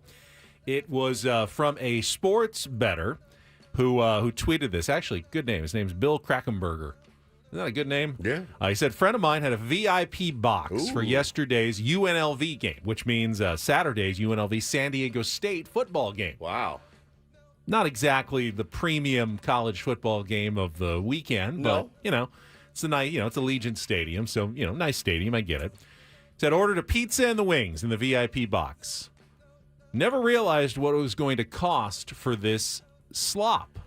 Says they treat the luxury guest suites like they are in a club with bottle service. So he posted the receipt and a picture of the two food items. Just two. Just one, two. One pizza, one so order of wings. one pepperoni pizza and one bucket of chicken tenders. Probably about 12 tenders in a bucket. Okay. One pizza, $300. Good. One crispy Lord. chicken tenders, $190. Subtotal, $490. Administrative charge, $112.70. Good God. Sales tax, $50.48. Total, $653.18 for a pizza with 6 slices of pizza and about 12 chicken tenders. It's about half burned. The pizza looks horrible. There's the tendies. Now, normally, not going to feel too sorry for someone who's watching a football game in a luxury box. But if there's a place in Allegiant Stadium where you can get a pizza for less than $300, and I'm assuming that there is. I would imagine that there is. You should not, as a school or as a sports professional franchise, you should not be ripping off your customers. If you can buy that anywhere else, they shouldn't have to pay hundreds of dollars extra just because of where they're sitting for the game. Do you agree with that? I do. And if you've ever rented out a suite, it's expensive. I mean, it's expensive. I get one for Hannah every year for her birthday, but I get it through work. So I pick out, a Wednesday night or something, and luckily we get into the suite for free. But then the food and stuff, I pay for it. It's not cheap, but it isn't that expensive. I mean, you get a lot more. Like we fed. Remember the time we took all the little leaguers up there? We probably had 25 people in that suite, and it was about that. But we fed 25 people, right? So it's kind of, I don't want to say worth it, but you get more bang for your buck. But holy smokes, man! And look, have you ever done bottle service, Ben? I'm assuming you have. I've never done bottle service, if you can believe that. Dumbest question I've ever asked, and I've asked some dumb ones. I don't know how. It wasn't when I was 21, 22 years old. It wasn't really a thing. They didn't have if you want this table, how I grew up, it was, we got here early enough to get a table, so we're gonna chill over here in the corner and we'll buy drinks from the waitress. Not $400 for a bottle of Grey Goose. I just feel like if I was, and I get this is Las Vegas, and life is a little bit different there. But if I am running a team, I want to make the experience of the people who are willing to shell out for my luxury suites. I want to make their experience so great that they want to come back and do it again, not do something that says, you know what, I'm never doing that again. I mean, that's the worst kind of business practices, to exploit and take advantage of your customers like that. That's the surest way to make them one-time customers and one-time fans. Yeah, once you get stuff posted on social media with that, you're done. You're done. They have to they got to the whole system is ruined now. Since that guy posted it, Who's who's going gonna to that go? and then goes, let's get a suite for UNLV. Yeah, I'm in. We've had the suite before. I just bring my own food in. I've just brought my own food in before. That's just kind of what I did. Last night here in Dallas, Ben, not only did the Dallas Cowboys suffer yet another disgusting, embarrassing loss, 34-10 to the Houston Texans. I mean, everything is falling apart in Dallas, literally, in the case of their stadium. They are so lucky that nobody was hurt. But they decided yesterday to open the roof. First time in a couple of years, Ben. A little police investigation here in Dallas. Yeah, here in Dallas. They need to do a full investigation on what's happening at AT&T Stadium. As they went to open the roof, and a giant piece of the roof fell down onto the field below. It's probably, what would you say? Looks like It's 8 like to 10 feet eight long. to 8 to 10 feet long, 3 feet wide. Yeah. I mean, it's like a metal panel. It's metal. It's a big hunk of sheet metal. I would imagine it could have killed somebody it had could it have hit them. cut somebody's head. It could have falling cut from that multiple height. people's heads off, like a guillotine, like a legitimate guillotine falling from the sky. I mean, Jerry Jones, like is There it was. Yeah, there it Metal. was. Guillotine. It is unbelievable. Right to the field below. What do you do? It does feel like a metaphor for the sorry crumbling state of that organization. It is. It couldn't be going worse right Guess, now. Ryan Clark had a line or something like, "Well, the bottom's already fallen out on Ooh. the Cowboys. Why not the roof? Why not the roof? There, you remember last week where the sun was blaring in and CD Lamb could not see the pass. I mean, it is just Not going well for It's Jarrett. not going well for old Jura right now in Dallas. Here in Dallas. Spanking himself. There it was. Heard There it Maggie was. Glory hole. Perloff talking this morning. Maggie thinks that the Cowboys now need to tank and pick a quarterback after they just signed Dak Prescott to hundreds of millions of dollars. He's hurt, obviously, but that is an organization in disarray. Disarray. Nate says Jerry's death house. Yes, come on into Jerry's death house. I mean, it is just. If you make it out alive, we actually pay you. It is unbelievable what is happening right now. Finally, a little do this for a Tuesday. DD mega doo-doo. And I'm going to say about time for the Los Angeles Lakers to do the right thing. They have commissioned a statue of former player and head coach Pat Riley. The team announced yesterday and will add it to their plaza outside of Crypto.com Arena. Don't know exactly what took so long other than the fact that Riley has been working as the president and before that coach of the Miami Heat for now decades. And I know maybe it's a little hard to honor someone who's been a rival for a while, but Pat Riley's such a critical member of the Showtime Lakers as the head coach. And now that, Winning Time came out recently and just continuing to highlight his impact, he's going to go alongside other legends that have their statues outside of Crypto.com Arena. And it's about time, I'd say, for Pat Riley to finally get his due from the Los Angeles Lakers. Are you more nervous in the year of our Lord 2024 when somebody tells you we're going to make a statue That's a good of point. you? I think that's actually more of a punishment these days based on what we've seen recently with Dwayne Wade's and Ronaldo's. It's more of those where you're like, you don't have to. How about a plaque? Let's just do a plaque. I think they'll do a How good about job. a though. handprint? Pat Riley's slicked back hair, I think, lends itself to a statue because it was very rigid and stiff looking. So a statue is going to do it justice. I tend to agree, but you still got to get the face right. You do have to get the face right. It's more of a punishment than an honor, I'd say these days, if somebody says they're going to build a statue of you. Thank you, Benny. Be nervous. And that's Don't and Do This for a Tuesday. That was Don't Do This with Ben and Woods on 97.3 The Fan. As far as I know, nothing fell from the roof at Viejas Arena last night. Fans seemed to have a pretty good time. The only thing they didn't get was a victory over third-ranked Gonzaga. We'll talk a little college basketball, last night's game, when we come back with Ben and Woods on San Diego's #1 sports station, 97.3 The Fan.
Vieja Sereno's place to be last night. Had the typical 12,414 sellout crowd, but there was definitely a little extra juice in the building knowing who the opponent was. And, all you media folk out there last night, I saw Craig Elston was there. You were there. Just a bunch of just waving it around out there. Big time in everybody. Jake from Channel 8 and Julian was Jake, there. Love Julian, our beloved. Darnay Nick was James probably was there. I didn't see Darnay. Well, you probably had better seats than you. Let's be honest. It's possible. Yeah. We were up in the I would rafters. assume. Yeah, I was up in the nosebleeds. But it's a great arena to watch a basketball game. It's not a great arena to get in and out of the parking garage. How long did it take you? Getting in, over an hour from Channel 10, which is not far away. Getting out, well, we waited until after the post-game news conferences, so the crowd had already dispersed at that point. But it was the first time in 22 years that the Aztecs were double-digit underdogs at home. Arizona, 2002. Wow. And there was a reason for it. Gonzaga is a really good team, and we'll talk about last night's matchup coming up after a check of traffic here on 97.3 The Fan. From the 97.3 The Fan Traffic Center, here's Kelly Danick. Traffic is brought to you by Jack in the Box. Just a couple problems here, guys. They have reopened the Market Street Diner out north on 805, so there's some good news. Now, traveling on the southbound 163 before Claremont Mesa Boulevard, got a two-car collision over to the right shoulder. Jack in the Box is never not serving breakfast. That means you can pick up Jack's $5 big deal breakfast meal featuring a breakfast jack, hash brown, and French toast sticks all morning, day, and night. Find one at a Jack in the Box near you. I'm Kelly Danick with Ben and Woods, San Diego's #1 sports station, 97.3 The Fan. So a couple of reasons, obviously, for the big point spread. Gonzaga, the third-ranked team in the country, also a highly experienced team with seniors, guys like Ryan Nemhard and Graham Ike coming back, and the San Diego State team, very inexperienced, lots of new guys, fully new lineup, and not healthy either. Reese Waters was out, and while Miles Bird did play, they didn't really have Miles Bird as he didn't score and ended up cramping up and not really playing in the second half either. Was it a cramp? That's what Dutch said afterwards. He cramped sitting on the stool. I mean, and was not able to get back into the game in the second half. He was essentially like a Shohei Ohtani decoy out there in the first half. I mean, he was standing there, he's off on the side and wasn't able to be Miles Bird, not even a little bit. And you got to think that the ankle was bothering him, but he was out there and was still able to play a little bit of defense. But he was a non-factor. So and the players, to their credit, Nick Boyd, who had a big game with 23 points, afterwards says, we're not about moral victories here at San Diego State. Yeah, I like that. We were out to win this game. I don't feel good about this loss. That's what Ben's for. That's what I'm here for. He texted us that last night. Because despite all those built-in advantages for Gonzaga, the experience early in the season before San Diego State's really even had a chance to all practice together as a team, despite all the injuries, it was actually a fairly evenly matched game. Gonzaga was definitely better. They were never really threatened. San Diego State never got it closer than 8 in the second half. 8, is what they got it to. But it was never also like Gonzaga never were able to completely put them away either in an 80-67 win. And ultimately, when you look on the stat sheet, the difference in the game, it was a 13-point game. Gonzaga made 27 of 31 from the free throw line. Wow. San Diego State made 13 of 18. So 14 more free throws made in a 13-point win. Outside of the free throw line, this was a dead even game between the two teams. Rebounds, almost dead even, 39-33. Offensive rebounds, 12-10. Gonzaga had a small edge everywhere, but not a big edge on San Diego State. And to me, that's actually a pretty good sign for the Aztecs. Yeah, I mean, again, the moral victory, it's funny because it actually does count in college basketball and college football. I mean, that's kind of where the moral victories do count a little bit. And I know for the players, they're like, oh, cool, we only... we held them to 80. Good job, us, right? But no, I hate it. It's absolutely accurate. It's absolutely accurate, but in it college sucks. basketball, even especially. Yes, but the way the game started, you actually thought it was going to go the other way because it was Gonzaga that was a little bit sloppy and fouling, and Ike had 2 quick fouls, and you're like, okay. Their whole team had 2 fouls. Yeah, they were sloppy, and really, I thought the Aztecs played pretty well. Again, man, what I didn't see was a really nasty, stifling Gonzaga defense, Ben. I saw us missing a lot of shots that typically would fall. They certainly fell against Occidental. We talked about how everything went in against those guys, and they just didn't fall last night, man. And I was impressed. But, yeah, you never really felt like you had a shot. You know what I'm saying? The crowd was kind of out of it. They had a little run there in the second half, but other than that, it was a really, really good basketball team that handled business. Yeah, and Dutch said after the game, Jared Coleman-Jones had a couple of open threes. He knocks those down like the Braden Huff did for – those are the first 2 threes he had made all season for Gonzaga. He says that was a huge difference in the game. If we hit our open ones and they don't, from those guys who don't usually make them, that's different.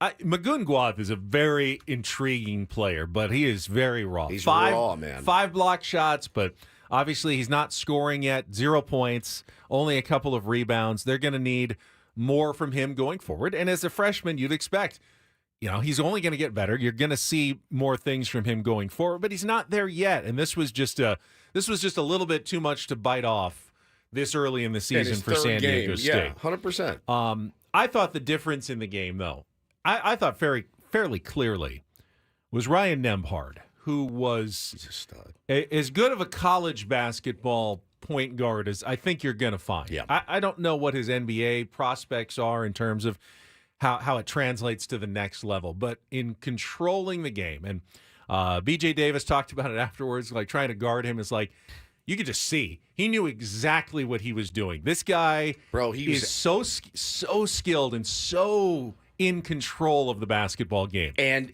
has the ability, he would dribble in and then lay just a little bit of a shoulder, right? And our defender would fly back 6 feet, and he's like, and he would just stop and pop it, and it's over. He is tough, dude. Yeah. And then who's the guy I texted you guys about? Battle? Oh, yeah. Yeah, Khalif Battle. Good God. That guy's a man. I was like, that is a man. He reminds me of Jaden Ledee. Remember how Jaden Ledee would step on the court and you go, that's a man amongst boys. Battle look like that. They're a ridiculously solid tons team. of experience, fifth-year seniors. They're like San Diego State was the last couple of seasons with players that had been in the program for a long time that had played a lot of college basketball. They're good, man. They're San really Diego good. State isn't that. And Nembhard finished with 19 points and 10 assists. I don't think that fully tells the story because that free throwing edge, a lot of that was created by him. Yes. He'd throw such a good pass to a guy that you either had to foul him or he was going to get a layup. It wasn't bad officiating. Even Dutch said, these are good officials. I don't really have a ton of complaints. I don't think they realized, because they called so many fouls early on Gonzaga, then they started like, hey, we're evening it out. And he goes, you're evening it out, but we've only gone to the free throw line 5 times. They went to the line 16 times in the first half. You're calling that even. And while the fouls were even, they got to the line so much more often. But it was probably because Nembhard was finding the guys in the right spots, either for baskets or if he didn't get the assist, he was getting his teammates to the foul line consistently with the way he played. Just skilled, savvy basketball last night by a team that you can see why they are the number 3 ranked team in the country. So well coached. I mean, what was that stat last? He's been in the tournament every single year since he started coaching at Gonzaga. He's got close to 1,000 games. Yeah, dude. And he's got an 830 something winning percentage as head coach. Mark Few is unbelievable. He's obviously one of the biggest names in college basketball now, and has created an unbelievable program. I would go. They would have. They'd call it the Battle in Seattle. Growing up in high school, Gonzaga would come and play in downtown Seattle. One big game every December. We would always go because even back then, they were the premier team of the West Coast, tournament favorites, top 5, top 10 teams every single year. And they've never really skipped a beat since have they won 2006. Have they won one? They got No, to they the lost finals, one. but they lost one in the finals, yeah. So we settled in as a family last night to watch the Aztecs, and Bo's laying on the side of my arm right here. And Mark Few pops on the It's one of the screen. funniest things you've ever I texted you us. guys this last night. I swear to God. Nobody's saying anything. We're just waiting for the game to start. So they pan to Mark Few, and they're talking about his accomplishments. Bo looks at me and goes, he looks like an a-hole, but he says the word. And I just start dying laughing. And I go, you know what? You're right. He actually does. He has the look of a coach where you're like, oh, God. But he's not. He's not. Most college basketball coaches kind of do all look like Dutch that. Dutch is the only one who doesn't. He's Dutch looks like your dad, you know? But most of them Steve do Fisher have that. looks like your Steve Fisher grandfather. looks like your grandfather. Other than Fish and Dutch, they all have that kind of that A-hole-y scowl and that look. look like, this is not a great guy. Gonzaga's made it to championship twice, 2017, That's right, twice. 2021. Lost both times. I in the was final. crying when he said it. I go. It's a very astute I'm observation. pretty sure he's a pretty nice guy. Yeah. But he there's does look that way. He's got that look of oh, guy's an a-hole. And when he said it, that guy just straight out of the blue, that guy looks like an a-hole. And I just said, oh my God, man, it killed me. So a couple of stats from this one last night. Speaking of Dutch, he falls to 2-1 against Gonzaga. Had beaten them both times they had played. This was the one that blew my mind. 6-1 now against top 25 opponents. First time they've lost on their home court to a top 25 opponent in the Brian Dutcher era. You're not supposed to beat top 25 teams most of the time, and they had never lost on that court.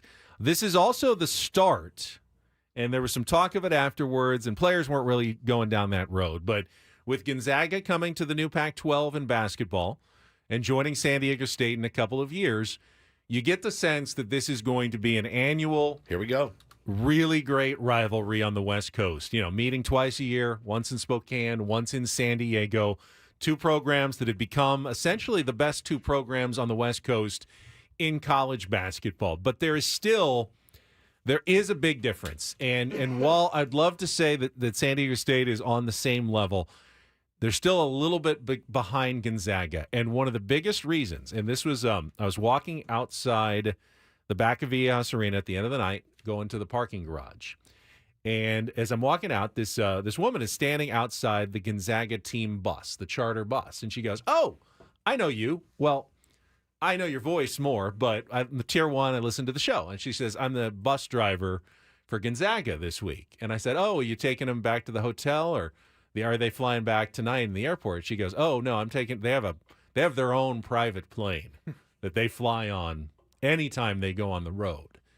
Gonzaga is such a well-funded basketball program. San Diego State, when they fly, most of the time commercial. They have to go to the airport, go through security, wait, 2 hours at the gate, and then fly. They get 4 charter flights a year that they'd use very strategically. If they have to go to Wyoming or whatever, they'll use them strategically.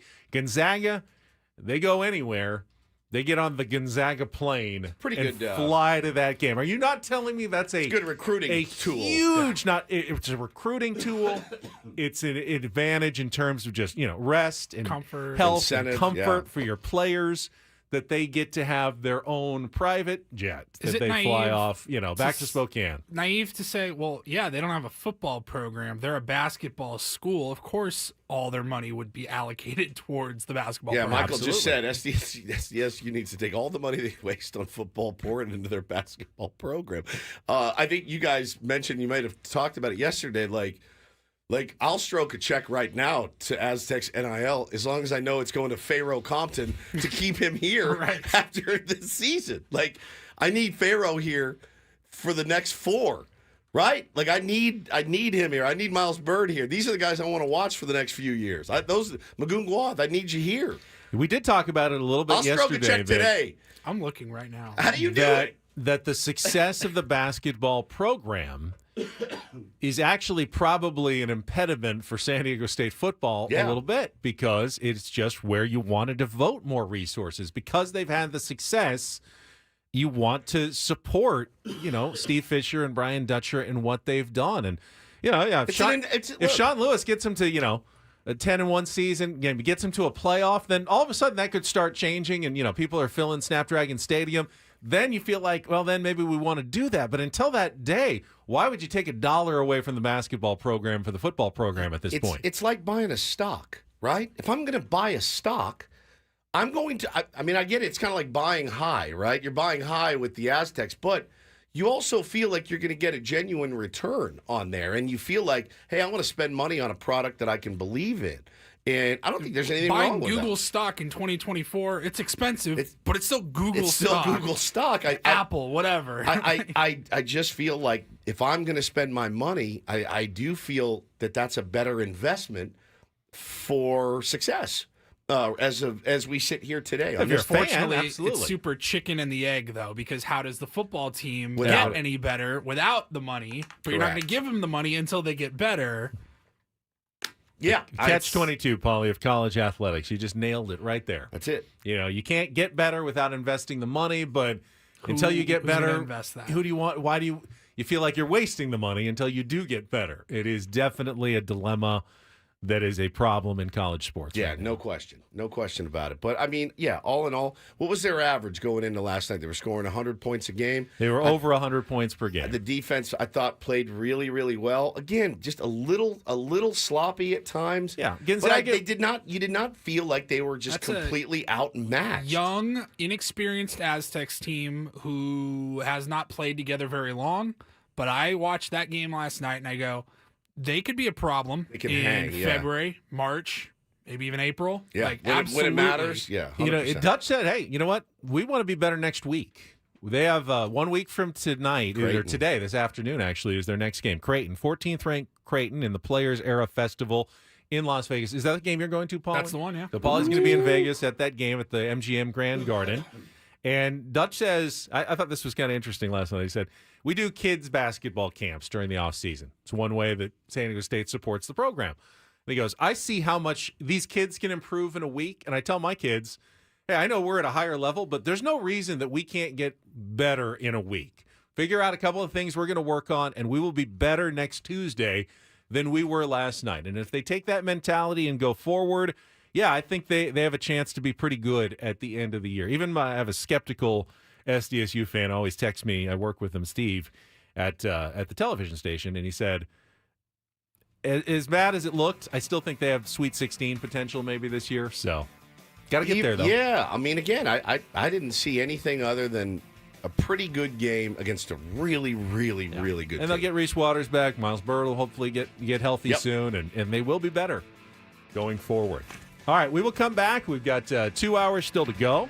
Woodsy missed some stuff for the last couple of days, including the fight. I'm curious to get his take your on thoughts, that. yes. Next here on 97.3 The Fan.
We're halfway home on a Tuesday. Ben and Woods, 97.3 The Fan. Great to be back here with you. I'm struggling, as if you couldn't tell, but we'll make it through. Just 2 hours left of the program. I'm Woodsy. That's Paul Reindl, the executive producer. Aztec for Life. Ben Higgins, your friendly neighborhood sports anchor, was at the game last night, and I just donated to the Mesa Foundation. Ben, Ryan let us know. Aztec Link is football. Mesa Foundation is the basketball-specific NIL. So I just donated. You're now a program supporter. Correct. Fantastic. Correct. I need my ass kissed a little bit by somebody up there. I saw J.D. Wicker last night. Maybe Did you? He's, Ben. Maybe How'd you he's get in here? Ready to give you a call. Thank you for your hell support let of the you in? program. You get them media tickets, Ben? I thought I put the old kibosh on that. I guess not. I'm going to have to make some phone calls and get out of here. Yeah, done. I just donated. So what happens now? I was looking at the They now can keep Farrell Compton, whereas before they were not able to. You have made the difference, I'm sure. It'd be He's got fun. a little envelope in his locker when he gets there. It'd be Woods fun if today. you could get, like, if you could go player specific. From Woods. Because it did ask you which you would like, who you'd like to, not who, but men's basketball, women's basketball, whatever, and you select and whatever, and it'd be fun if you could do it by player. I mean, we raised money. We gave Steve Sugimoto, his Aztec golfer. We were his only NIL sponsor. We got him some merch. I'm not sure we went through the proper legal channels No, on that one. We but absolutely did not. We definitely did. I know for sure. But Because I got the emails about it. for $50,000, if we had that kind of money, this would be great. For $50,000, we could have gotten all the Final Four benefits, 2 tailored Aztec blazers. Now, I would take one, and let you two fight over the other one. That's Signed. an easy one. I went to the school. That's true. Yeah, you Sorry, get it. Ben. so Sorry, I Ben. don't get a blazer. No, because I'm giving the money. Because you're not giving That's fair. $50,000. That's fair. We'll buy you a Pomona one. Signed team basketball, 4 tickets to Aztec's mid-season luncheon. I don't really like luncheons. 4 tickets to exclusive invitation-only top-of-the-key preseason celebration. Early bird VIP reception. Dinner with student athlete of your choice. That'd be a tough call. Ooh. Pharaoh, Miles Bird, Magoon Gwath would You be know, amazing. B.J. Davis was really, he's a sharp kid, Sharp too. I was dude, listening man. to him last night talking after the game. Like, I'd sit down for dinner with B.J. Davis. Well, and then you get the private dinner with Coach Dutcher. Wow. And they, look. Dutch, dinner's going to be here second. Be relaxed, It's okay? hungry. Sounds hungry. You're starving. Open up for the choo-choo train.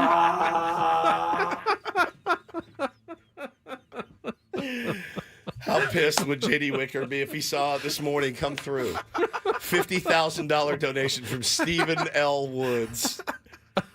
Shoot a text like, all right, I'm ready. Whenever you're ready, let's get this thing going. I wish I had that kind of money to play with. Us at the dinner on the Diamond, buying our own table. We really need to get Adam and Michael to up our budget around That's a good here. point. That would be. I mean, there are some media properties out there that do have that kind of fun money to play with.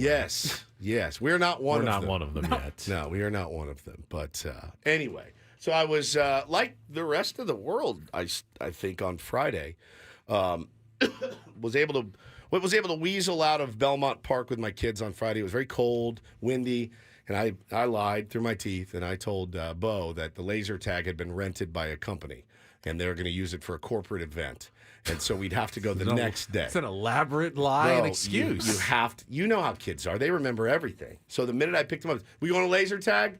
I got some bad news. He goes, no, we're not going. I go, we were totally going to, but this company rented. I have a friend that works there, which is true.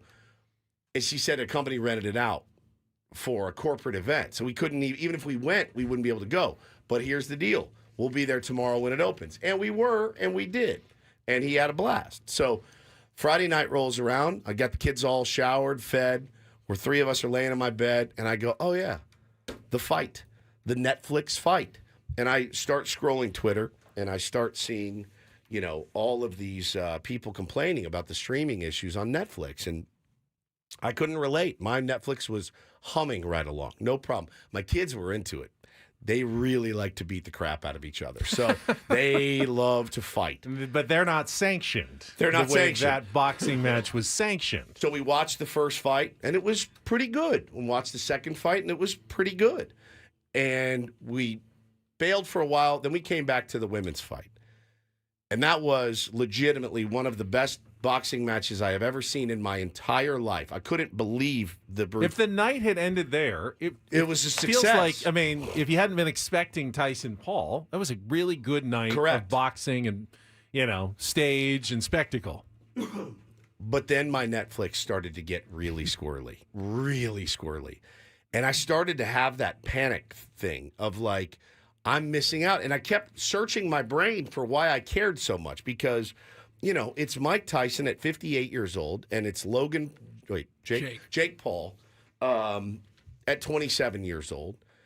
And I'm like, Mike doesn't have really a puncher's chance, I don't think. I mean, I think he's just going to be old and a little bit run down. But I had this weird thing about like FOMO that I don't really get. I don't really get FOMO. Like Paulie last year or 2 years ago in the playoffs was down in the clubhouse celebrating with the Padres, and I didn't have FOMO. I was like, oh, good for him. I'm happy I was at home. I was so upset that I couldn't get my Netflix to work for this dumb fight. And finally it worked, and I watched the fight, and it just left us all, it was just unresolved. Nothing really happened. You did kind of feel like, I feel like they were taking it easy on each other. I've heard that a lot of people think it was staged, rigged, whatever you want to call it. Yeah, whatever you want to say. I kind of felt like Tyson could have taken some shots and didn't.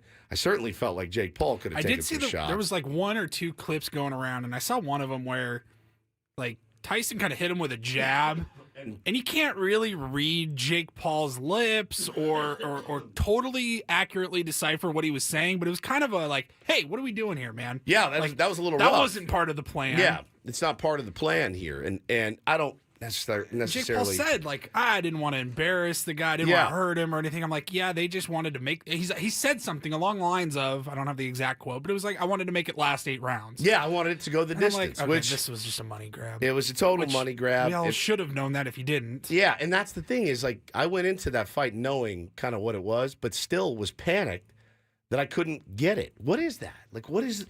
Well, we talked about it yesterday, but it's the one thing that Twitter is still good for, and that is when we're all watching the same thing at the same time. And what we really crave as a sports fan is being part of a community. And there was a community on Friday night of all of us watching the same thing at the same time, complaining about the same issues. We love being able to share our complaints with people who are sympathetic to those same complaints. Yeah, you're having Netflix streaming issues. I am too. Let's talk about it together. And that truly is community in a way that you didn't have when, before social media necessarily. Yeah. You didn't have that watching a game at home. That was an isolating experience, watching a sporting event by yourself at home. But with social media, it's now a community experience, especially for a big event like that. Which is such a double-edged sword, because I think about during baseball season, Schulte goes to the bullpen, brings in a guy gives up a 3-run homer.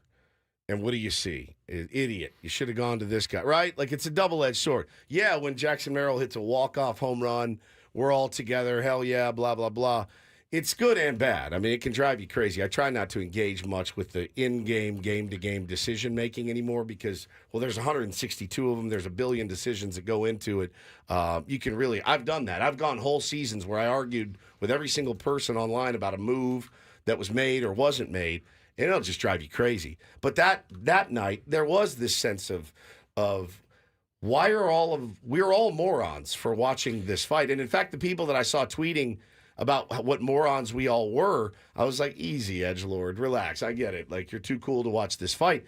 I had to see it for whatever reason. I had to be there watching it. I disagreed. I wasn't trying to be a contrarian necessarily, but I fully enjoyed the experience. Now, I went in with modest expectations. Yeah, I think the women's fight really helped. Saved the show. Absolutely was part of my enjoyment. But they were great fights. I wanted there to be an off-the-rails moment. There was when Mike Tyson's son interviewed him. And his butt cheeks. And his butt cheeks came out. That was an off-the-rails moment. I love you, Dad. I love you, too. And he walks away, and his bare ass was just... I wanted to see some trolling, and, Jake Paul coming out with In the Air Tonight and Hangover. Really good. It's like... He's a marketing wizard. He is. I got what I was coming for. I wasn't coming for a high-quality boxing match.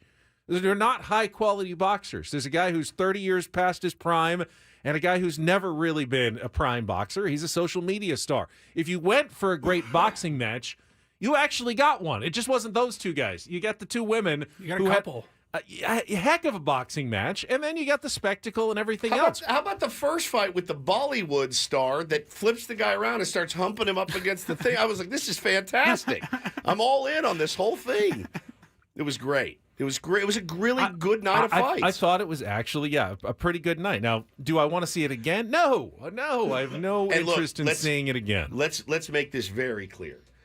I don't ever want to see Mike Tyson in a ring again. I've already seen Evander Holyfield talking about a rematch. I cannot watch those two geriatric dudes beat each other. It would be like our dads fighting, Ben. I mean, it is horrible. Evander Holyfield can't hear. He's not all there anymore. I don't want to see them in a ring like it's abuse. That's abuse. If we do that and we pay money, we are sick. You're sick. You're sick if you want to see Tyson and Holyfield go at it again. You are a sick person. Did you not get chills when the ring announcer introduced the baddest man on the planet? I absolutely Iron did. Mike Tyson. That's what the night was about. It wasn't about the quality of the fight. If you thought the night was about the quality of the fight, that's on you. That's on you. Satan's Blowfish says, do you want to see more of the same kind of spectacles? I absolutely do not. I do not. If Jake Paul wants to be a boxer, then he needs to start fighting boxers. It's this thing. I don't like Jake Paul. We were all rooting against Jake Paul. Sure. You kind of felt problematic either way on Friday night. But if he wants to go up against like Canelo, I'm paying if it's pay-per-view. I'm logging into whatever streaming service it's on because I want to watch Canelo whoop his ass. Speaking of Canelo, I got a text yesterday from our beloved hillbilly friend that works at Encinitas Ranch. Guess who was playing Encinitas Ranch yesterday? Hey, man, look who's up here. Canelo. I said, really? Yeah, he said he loves our greens. Yeah, they called me, see if I can get him on. I said, no problem. Our boy Foster got Canelo on Encinitas Ranch yesterday. Got a picture with him, the whole bit. That's fantastic. Fantastic. Apparently, he's pretty good stick. He's madly in love with golf. All right. Madly in love with golf. So yeah, there you go, a little Canelo action for you. But I don't want to see any more of these. I don't need to see Mike fight again. One cool part was this: my kids, or Bo mostly, because he's really into sports, and Taylor's just into fighting. But Bo wanted to know, like, what's Mike Tyson's bit? Like, what's the history? And I go, oh. He's got a biting fixation. Well, he does, much like myself. So I open YouTube, and I Google Mike Tyson's top 25 knockouts. And Bo and I sat there and watched it, and it was just like this. Oh my God. Like, you forget what a force he was. And to see him like that was a little sad. They also picked a good night for it. You know? Perfect night. Just was the perfect night for, everyone. Holidays are coming up, so no one really wants to necessarily go out and do a ton. There wasn't anything else really on. It was the perfect night to do a spectacle like that. But it's a one-off, and I definitely do not want to see them chasing part 2, part 3, whatever else. I feel like they've already set it up for Mike Tyson, who said he's not necessarily done fighting yet. And he challenged Logan Paul in the ring. And Logan said, mother effer, I'll kill you. I'll kill you. And you're like, oh, great. Now here it comes. Go. Man. Yeah, it's made me sad.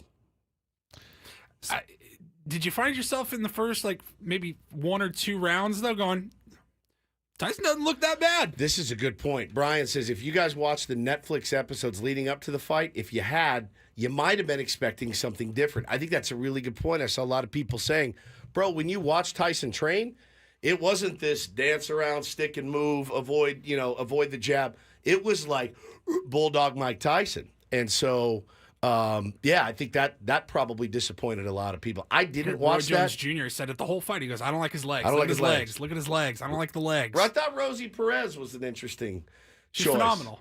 I thought she was phenomenal. Yeah. She's been doing boxing for 20 years. Has she? I had no idea. I hadn't either, but it was a surprise to me, and it wasn't an unpleasant surprise. What is it, quaw hog? I I wasn't even listening for the commentary. It was just like you'd see a left hook get hit, and you just hear, "Oh!" Yeah. You knew it was Rosie. Yeah, she was like, "That's true. That's true." I was just hearing her like weighing it. It was so good. I had to I was asking around, I asked some buddies, like, "Oh yeah, she's been doing this for like 15, 20 years." Had no idea. I was like, I didn't know that because I was like, I need more of it. I'd like to see those women fight again. It was one of the best fights I've ever seen. I think they should. I mean, and do you agree with everybody else? Miscarriage of decision? 100%. What did she land? 100 more punches As or Paulie something? said, I've watched like 5 boxing matches ever, but all of a sudden I'm an expert on boxing scoring. Yeah. And that was the biggest crime in the history of boxing, that Amanda Serrano did not win that fight. Dominic, sometimes when you win, you actually lose. Sometimes when you lose, you actually tie. It's absolutely brilliant. The thing that I was like, why do they keep complaining about these headbutts? Well, I don't really see anything intentional. And then they would slow it down, and you see her be like, Well, I mean, from right what into the gash of the eye. I was texting a buddy who's much more into MMA and boxing and all that, and he goes, "It looks dirty. You can debate whether or not it is dirty. It's a tactic. It's a tactic. Style of boxing. It wasn't intentionally like she wasn't just back and just trying to but she would headbutt go Amanda Serrano, up but and it is part of her style. She was and Amanda leading Serrano, with her head. Leading with her but head. Not necessarily headbutting, but Serrano leading should with have her head. known that because it's very well known that that's part of what Katie she does. Taylor's style of How fight. can you really avoid it, even if you know it? I mean, if the other person's going to do it, you still have to. You're boxing. I got physically exhausted watching them. Like, I can't believe it went the distance. And then the flurry at the end of it, I was like, how are they standing? Where's your question? Say you're one of those girls. Or you say one of the guys before, the match before. Good fights, hard fights, you're beating them. What do you do after that fight? What do you, like when I go home from work here today, I'm going to go and get in bed. I'm I was exhausted. thinking about that. What do? You go out for drinks? You go out for dinner? Do you go back to your room? Let me get a quick shower, and then I'll meet you guys down in the lobby? What do you Go do? grab a table. I'll be down at the club. Or are you in I'm sure they probably go out with an entourage somewhere and have a dinner and. Aren't you something. in the bathroom vomiting with a massive headache and hemorrhaging from all parts of your body? Yes. How do you possibly go, yeah, all right, where are we going? All right, I'll see you down there. Let's go. We got VIPs. I'm playing a 40-minute basketball game tonight. The idea of going anywhere other than a shower in my bed afterwards is insane. awful. And that's not getting my ass kicked repeatedly for 20 minutes. So you go straight to the ice bath, right? You feel a little bit better, but you can't feel that much better. You just got pummeled for 30 minutes, right? Or 24 minutes. Maybe you're just on adrenaline. You don't really even feel it until the next day or something. You just wake up like a truck hit you. It did make me want to follow along with Ramos and Barrios, and it made me want to follow along with the two women as well, Serrano and Katie Taylor. Katie Taylor. They were just incredible. So that's what we spent our Friday night doing, man. But I felt weird being so into it.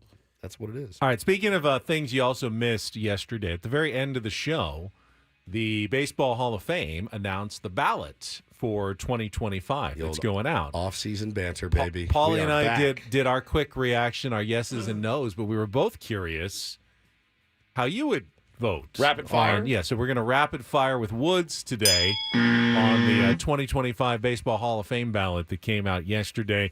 We'll get to that coming up next with Ben and Woods on San Diego's #1 sports station, 97.3 The Fan.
Hamul Casino. Fun above all else.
Hamul Casino.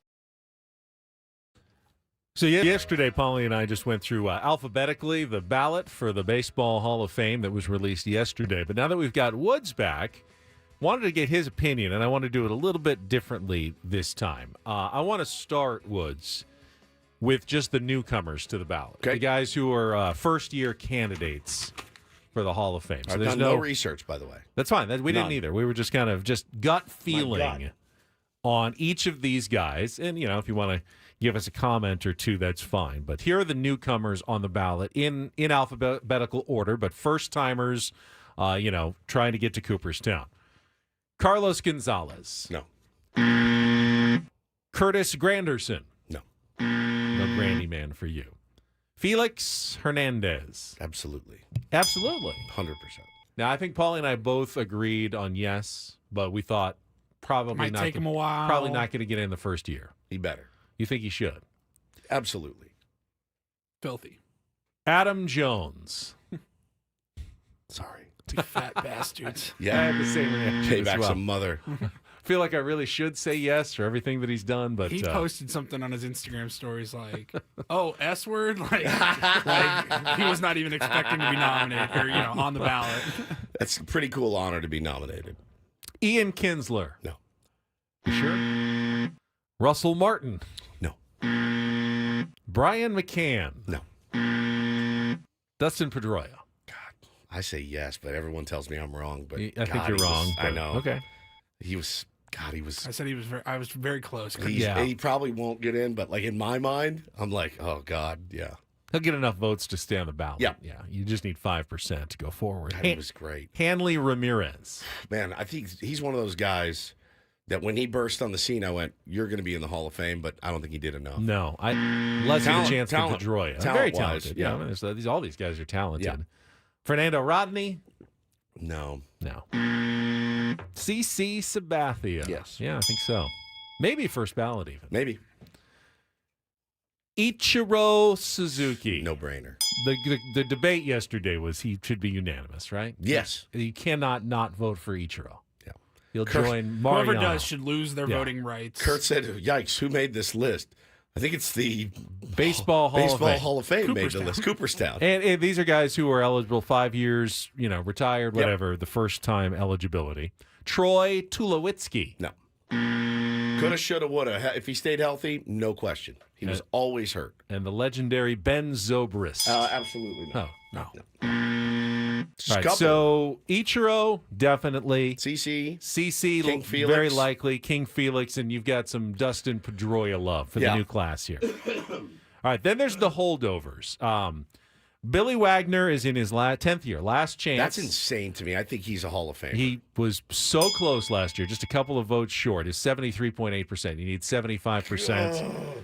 I would think, knowing that this is your last chance to vote for him, probably a couple of writers will go, all right, I'll push him over the top this year. Andrew Jones in his 8th year. God, he's another one I feel like he should be. 61.6% of writers do agree. It's not as though no one thinks he's a Hall of Famer. Most people think he's a Hall of Famer. Remember that. I say yes. You need more than most people to think you're a Hall of Famer to get in the Hall of Fame. You need elite. 3/4 of the writers to think you're a Hall of Famer. Most people think he's a Hall of Famer, but he's not in yet, and he's getting down to his last 3 years on the ballot. Margie says, I'm surprised they haven't added Paul Skeens to the list Yeah, already. they would if they could. Carlos Beltran's coming back. Say yes. Okay. You would agree. 57.1% said yes last year as well. So most people think he's a Hall of Famer. Yeah. Yeah. And then you get Is to him being the ringleader of the Houston stuff gonna keep him out? Maybe. I mean, that's probably why he hasn't gotten in yet. Because it only takes a few. Yep. I mean, and then there's the guys who are stuck at 1/3 of the vote and will always be. A-Rod. Yes. And Manny. Yes. But they're both stuck at basically 34 and 32% and not really moving off of those figures. After that, I don't think anyone else is probably going to get in. Chase Utley maybe has the best chance in his second year. He got 28.8% in his first year. He could climb up the ranks over the next few years and get a little bit closer. It's certainly not going to happen this year, I don't think, but he had the best first-year showing of guys who didn't get in last year. Yeah, I don't know. Yeah. About him. Omar Vizquel? No. And then the rest of them, I don't think so. Bobby Abreu? No. Jimmy Rollins? No. Andy Pettit? Paulie and I actually were both okay with Andy Pettit maybe getting in, but he's not going to make it. I loved Pettit. Then Mark Burley, K-Rod, Torrey Hunter, and David Wright. No. All right. Hall of Fame talk. Better words. Good quick segment filler for you. Like it. All right. I know that some people weren't with us earlier in the show. Are we going to cry and whine again? No, we're actually going to look ahead to what we're going to be crying and whining about tomorrow. Oh, okay. Fair enough. The manager of the year selection. It's tomorrow? Well, we'll be crying and whining about it tomorrow. Got it. It's today. It's today. Tomorrow morning, we'll probably be crying and whining about it. But we can take a little bit of a look ahead. We do it now, and then we can just replay it totally tomorrow. We can start a little late. That's a good idea. Yeah. Coming up next with Ben Woods on San Diego's #1 sports station, 97.3 The Fan.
Well, wherever Jackson Merrill is, and he was in San Diego yesterday, I hope he has a really good day today. Me too. Because you cannot take away the kind of season he had and the contributions he made to the San Diego Padres. Whatever the writers say, and again, they're entitled to their opinion, as wrong as we think it may be.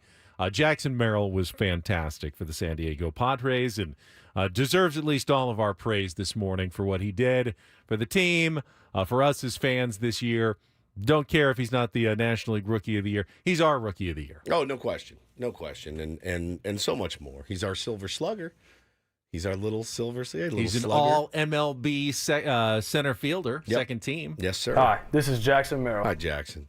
Yeah, he's added to the trophy case. Not the trophy he wanted to put up this year, but that's really what inspires him and motivates him. And I love that in a player, man. I mean, individual accomplishments are great, and those guys should get them. It helps them make more money.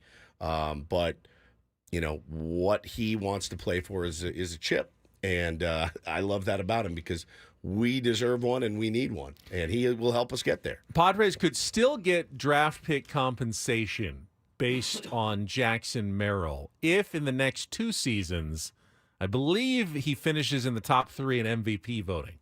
That would also, because they did not manipulate his service time, the Padres would be rewarded with an extra draft pick.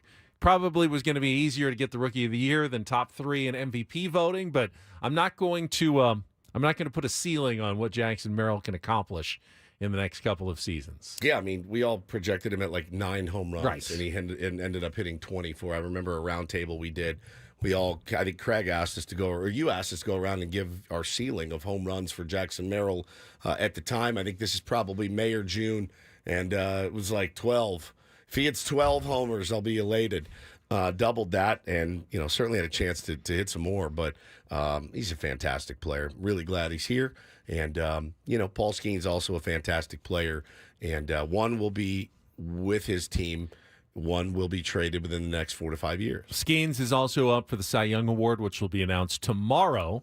Although even Paul Skeens said, no, it's going to be Chris Sale who's going to win that one, and probably rightfully so. But first, we've got the Manager of the Year announcement that's coming up later today, and Padres fans will also be interested in that. Talk about that after Kelly's Traffic here on 97.3 The Fan. From the 97.3 The Fan Traffic Center, here's Kelly Danick. Guys, our freeways don't show any signs of winding down at this point. Still seeing a lot of the usual slowing in the usual spots and then some. But fortunately, no incidents, no accidents, no surprises getting in your way. I'm Kelly Danick with Ben and Woods, San Diego's #1 sports station, 97.3 The Fan. So I kind of alluded to it a little bit earlier, but Mike Shildt up for Manager of the Year along with Pat Murphy and Carlos Mendoza, Brewers and Mets managers. That will be announced today, sometime between 3 and 4 o'clock, just like every other award this week on MLB Network. And I have kind of been under the assumption this whole time, Pat Murphy, the favorite, for whatever reason, stepping into the shoes left by Craig Counsell, who went to the Cubs. The Milwaukee Brewers not with a lesser payroll and expected to take a step back after losing Corbin Burns. The fact that they won 93 games and won their division, he's going to get a lot of credit for that. But just like the argument for A.J. Preller against Matt Arnold, who won the Executive of the Year, who did more managerial work this year than Mike Shildt? Well, I mean, look, I'm reading this excerpt right now from MLBTradeRumors.com, and here's what it says. Here's what it says about Shildt. In his first season in San Diego, Shildt brought the Padres to a 93-win performance and then to the NLDS, where the club lost a heartbreaking 5-game series against the eventual World Series champion Dodgers. Then it says about Pat Murphy. Expectations were also somewhat limited for the Brewers in the wake of Burns being traded and Brandon Woodruff's injury and Craig Counsell's departure. Yet Pat Murphy kept the ship on course in his first year as Milwaukee's manager. The longtime Brewers bench coach stepped into the big chair and immediately led the crew to another NL Central crown. Mike Shildt did not keep this ship on course. Mike Shildt plotted the course and got them to a 93-win season after trading the game's second biggest superstar away and having to figure out what to do with it. I think this would be, as I think the other ones were, I think this would be kind of a travesty if he doesn't win. I think if we're going with the ship metaphor, he didn't just plot the course. The ship had hit an iceberg the year 100%. The year before. He had to patch the holes. He had to bail out the water that was in the hold to keep the ship from completely sinking and rebuild the ship. Then get it back on course and get it to its destination of the playoffs at the end of the season. Yeah, in the NL West as well. Sorry. So I think, and Mike Shildt will be the first to tell you, it's about the players. How many times do we hear him say that? It's not about me. It's about the players. No one wins without players. But if we're going to give a Manager of the Year award at the end of the year, and you're going to ascribe value to what a manager does, then what does the manager do? He sets a tone, he builds a culture, he gets players to follow him. All the things that we're at least kind of assuming that a manager does, Mike Shildt did the best in the National League this year. And I don't think there's a huge argument about it. I actually think Carlos Mendoza has a better case maybe than Pat Murphy for the Manager of the Year award compared against Mike Shildt. Kind of first-time guys. Yeah, I mean, again, the payroll disparity was severe between the Mets and the Padres, and then the Padres and the Brewers. But you're talking about losing Corbin Burns and Brandon Woodruff being injured. How about Joe Musgrove being injured? How about Yu Darvish saying, I have to step away for 3 months? Do those things not matter? Do they not count at all in this? How about trading away Juan Soto? Does that not matter at all? Like $92 million slashed off the top. Hey, man, go out and do your best. All right, well, here's 93 wins. It doesn't make a lot of sense. And again, if you want to argue that the manager's role is maybe not as valuable as some people make it out to be. I mean, we see plenty of managers of the year who 1 year later are out of a job. Yeah, Skip Schumacher is one of them. Bob Melvin didn't learn how to manage, forget how to manage, learn how to manage again, and then forget how to manage. A lot of it comes down to your players, health, things that are out of the control of the manager, whether your team succeeds or not. But, again, we're giving out this award, and we're basing it on these criteria. What Mike Shildt did was the best job managing in the National League this year. That's correct. Doesn't mean that he'll have a great year next year. Doesn't mean he's the best manager in baseball. It does mean that he did of the criteria and qualities you're looking for in 2024. To me, he's the one who should win the award. See, Michael says everyone outside San Diego expected the Padres to still make the playoffs, where the Brewers were expected to finish third in their division and miss the playoffs. I disagree. I didn't see a lot of people picking the Padres to make the playoffs. Almost no one. Almost nobody. I mean, you're on the flagship, full of cheerleaders like us. We all had him at 500. 500. I had him at 500. I had him in third place. Paulie had him in third place. I didn't see a ton of that. And if I'm wrong, tell me I'm wrong. I don't care. But I just think I think Schulte, I think Schulte did a bang up job. And again, all the guys that left, all the guys that came, you had to create and establish a new culture, and you had to steer them through some weird stuff, man. Joe being hurt, you being out. That's two of your top pitchers right now that just said, we won't be here for a while. To make it work with a rookie who had never played center field in center field. Not only did you make it work, you had him on the cusp of a Rookie of the Year award. Manny was hurt. Xander was hurt. Hassan Kim was hurt. You had Jerkson Profar on a 1-year deal, making $1 million as your starting left fielder. Tatis was hurt a bunch. Dude, you think about it. Think about all the injuries, and they just kept trucking along. The second half that they had was astounding. It was astounding. So I think he should win this one. I think he should win it going away. I kind of agree with you here. And again, I know we have our own biases showing, but the more I think about it, it's actually more reasonable for Paul Skeens to win the Rookie of the Year award than it is for anyone else to win the Manager of the Year award in the National League. But I'm preparing myself for the disappointment again that somehow it's going to end up being Pat Murphy instead of Mike Schilt. How do we feel if it's Carlos Mendoza? Are we like, oh, okay? I mean, there's a lot of similarities there. Yeah. The Mets were... I think he's the third most deserving of those three. The Mets were a, highly paid disappointment in 2023, and then, fixed it and, set a new course for that ship. He had the added bonus of the really slow start as well. That just kind of gives you that added pizzazz of turning the team around somewhere in the middle of the season, as though you made a great speech one day and that turned the entire season around for the New York Mets. We've talked about it, I know, but why is Carlos Mendoza nominated as a finalist and not Dave Roberts? Right. Because I feel like they were very similar. Both made it to the NLCS. Both had extremely high payrolls, high expectations. It's a regular season award. The voting was done before the playoffs, so no one had any idea if Dave Roberts was going to win a World Series or get eliminated in the division series when they did the vote. So that doesn't count. Neither does the Mets run to the NLCS. I think expectations and payroll worked against Dave. They did not work against Carlos Mendoza, though. I mean, they had a huge payroll. Huge, yeah. Massive. Bigger than the Dodgers. Yeah. I think the Mets had the highest. So Right. It was lower than it was the year before, but if you're talking about which manager did a better job with a massively reduced payroll, again, Mike Schilt is the answer to that question, not Carlos Mendoza, not Dave Roberts, and not correct. Pat Murphy. Yeah. So no matter how you slice and dice it up, it seems to me the argument always comes back to Mike Schilt. Well, we'll see. We'll see. I'm expecting the worst. I mean, Adam Paul says the manager of the team with the best record hardly gets nominated for Manager of the Year. Yes, because usually the team with the best record is the one that went in with the most expectations to begin with. You have to exceed expectations to win a Manager of the Year award. Unless second most wins in Padres franchise history. Correct. You do feel like if you plucked somebody that's never played watched a baseball game, that they could manage a team like the Dodgers. Yeah. And probably win 85, 90 games. Yeah. I know they had guys banged up, but when one guy was banged up, they have 5 more ready to go. And Dave did a great job. He did a great job in the regular season and in the playoffs. You got to tip your hat for sure. Best playoffs he's ever had by far.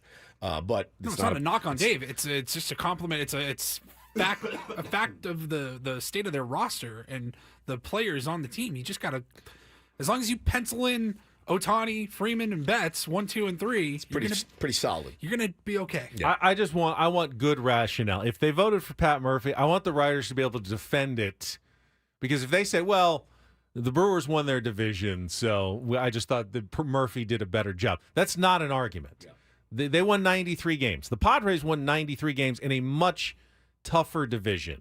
That's a better job of getting to 93 than the Brewers did in an easier division. That's an argument for Mike Schilt, not an argument for Pat Murphy. So I don't want to hear, I voted for Pat Murphy because the Brewers won their division. That's a terrible, terrible rationale for voting for Pat Murphy for that award. They really had $115 million payroll. That's pretty good. Oh, yeah. I mean, well, that's why Matt Arnold then won the Executive of the Year over A.J. Preller, who had to make tons more moves than Matt Arnold did. But, hey, it didn't have as much to work with, so they gave it to him. All right, well, if Matt Arnold did such a great job as the executive, giving Pat Murphy this great team, then why is he also the manager of the year? It's an interesting one. We'll see what happens. Basically, they just want to insult Milwaukee's players. Yeah, you've got great executives. Then you guys managers. were turds. Yeah, jeez. How you won 93 games with the terrible players that you guys had, we have no idea. So we're going to honor everyone but your players at the end of this season. Yeah, Jackson Churio didn't get any first-place votes for Rookie of the Year. Good player. GSDP says, Jurickson Profar needs to win Comeback Player of the Year. He already lost. It's just the string of L's that the Padres are taking here in the postseason awards. Yeah. So... I mean, expect another one. Did you guys text Schulte? Good luck. I did. Get anything back yet? There it is. Thank you. It's a team award. It's a team award. Look at that. I hope he wins it. I wouldn't have thought to take someone good luck on a vote that's already in and is just going to be announced. Why not? Because there's no luck involved. But what? It doesn't need to. I mean, I'd say good luck in the upcoming game because you need some good. Like if you're about to play a game, hey, good luck, Skip. You would calls to go your way. Good luck. I hope you win. If you good luck is just a saying. Congratulate him at the end, but he doesn't need good luck at this point. It's the results are already in. They can't. No luck will change the results. This is hurting my brain. I don't see. He's splitting hairs here. What should I have said? Nothing. Why? If he wins, you congratulate him after the fact. Why not? It's just like Tony says. It's just something nice to say, like, "Hey, I got your back. We're rooting for you." We do have his back. Well, clearly, we have his back. We're rooting for you. I am rooting. We're rooting for. That's a good one. We're rooting for you. Why are you rooting for him if it's already been decided? That's true. That's a good point too. Morons. Such a clown. Such a clown. You say good luck to someone before a speech, before a job interview. Luck has nothing to do with that. No, yeah. Before a speech, yeah. Good luck that it goes. It's already written. It's already written. It's already been written Hasn't out. been delivered though. Oh my God. All right, Paul's got a Reindl Report, including some Juan Soto news. Oh, boy. Perhaps the worst news possible. Get ready. Just twist the knife. Next on Just the Fan. do it.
got an email from Breaking to his face on there, and use the promo code SNUBBED. You can get 15% off. Always looking to take advantage of marketing opportunities. I know that you do like a good deal. Thought that was funny. They probably would have also had a promo code had he won today. Yeah. We're looking to take advantage. Probably more so we're looking to take advantage of a win in the Rookie of the Year to sell a bunch of Jackson Merrill. And this is the backup plan. Yeah. All right. Snub. Promo code SNUBBED instead. I like it. Petty. Like me. Paulie? Let's just get right to it. And get things started here with our today's edition of the Reindl Report. Now tuned into the greatest. Welcome to the Reindl Report with Paul Reindl. Hi, Paul. All right. 2 stories from the world of sports that we haven't gotten to yet. We'll start off in Major League Baseball. And 1 story that you didn't know you needed. Are you laughing, biatch? It's the Reindl Report Hey, Paul, how you doing? Okay, how are you? on 97.3 The Fan. Are you ready to bless the mood? I need some help, please. That was good. Can I get a yeah? Oh, yeah. All right. We doing anything for World Toilet Day today, Paulie? I actually had a story. Oh, did you? I did. I wasn't going to even... I was trying to find a Reindl Report story. I guess we can just start with that instead of Monday Night Football and the Texans' 34-10 win throttling over the Cowboys. It said... I was reading a story that said doctors are telling us now that the average amount of time that you spend on the toilet should be within 5 to 10 minute range. each time. Yes. I mean, you can go faster. That's okay. Yeah. But do we all have that problem every once in a while where you open up your phone Yes. and you just end up sitting there for like 15 minutes, 20 minutes? It's really comes in handy when you have kids and you can be like, I got to go to the bathroom, sorry. And you run in and hide. I hid. Oh, when the kids were little, I hid a lot. we would actually fight about how long each of us would retreat to the restroom. It's a sanctuary. When you've got to go, you've got to go. It's a sanctuary. Yeah. It's truly the place where I get the most done. Or the place where I just, it's the place, like in Point Break, it's the place where you lose yourself and you find yourself. That's what Heath says about the ocean. That's how I feel about the crapper. You lose yourself and find yourself. What's the argument from doctors? If you're spending too much time... I didn't read the whole story because I didn't know. Can I lead to didn't health realize it was World complications. Toilet Day. Yeah, it is. So the one part of it that I did read though was physically, like when you're sitting on the porcelain throne, you're sitting a little bit lower than if you were like sitting on a couch, and it's causing the blood to like rush through. You're pumping more blood to circulate through your legs, so your legs fall asleep. You ever done that? Yes. Get up absolutely. and you almost fall over. Absolutely. That was one of the main reasons. I've also had where the cheeks kind of get pinched a little bit. I don't know. Do you have padded seats or just... We have a heated seat. Oh, wow. It's the bidet. It comes with the thing. And when it's cold and you run out there in the morning and you sit down and you're like, oh, this is it. I've made it. I've truly made it. Yeah, with gravity pulling the lower half of the body down, the increased pressure affects your blood circulation. So you want to just be in that 5 to 10 minute range. How do your cheeks get pinched? Just by where the seat kind of turns. And well, I mean, if you're just kind of shifting a little bit. Why are and you shifting the whole time? I'm not shifting the whole time, but occasionally, because you Yeah. don't want Are you your leg moving to at fall all? asleep. When your leg starts falling asleep, and then you have to move a little bit, and then when you move, then your cheeks can get pinched a little.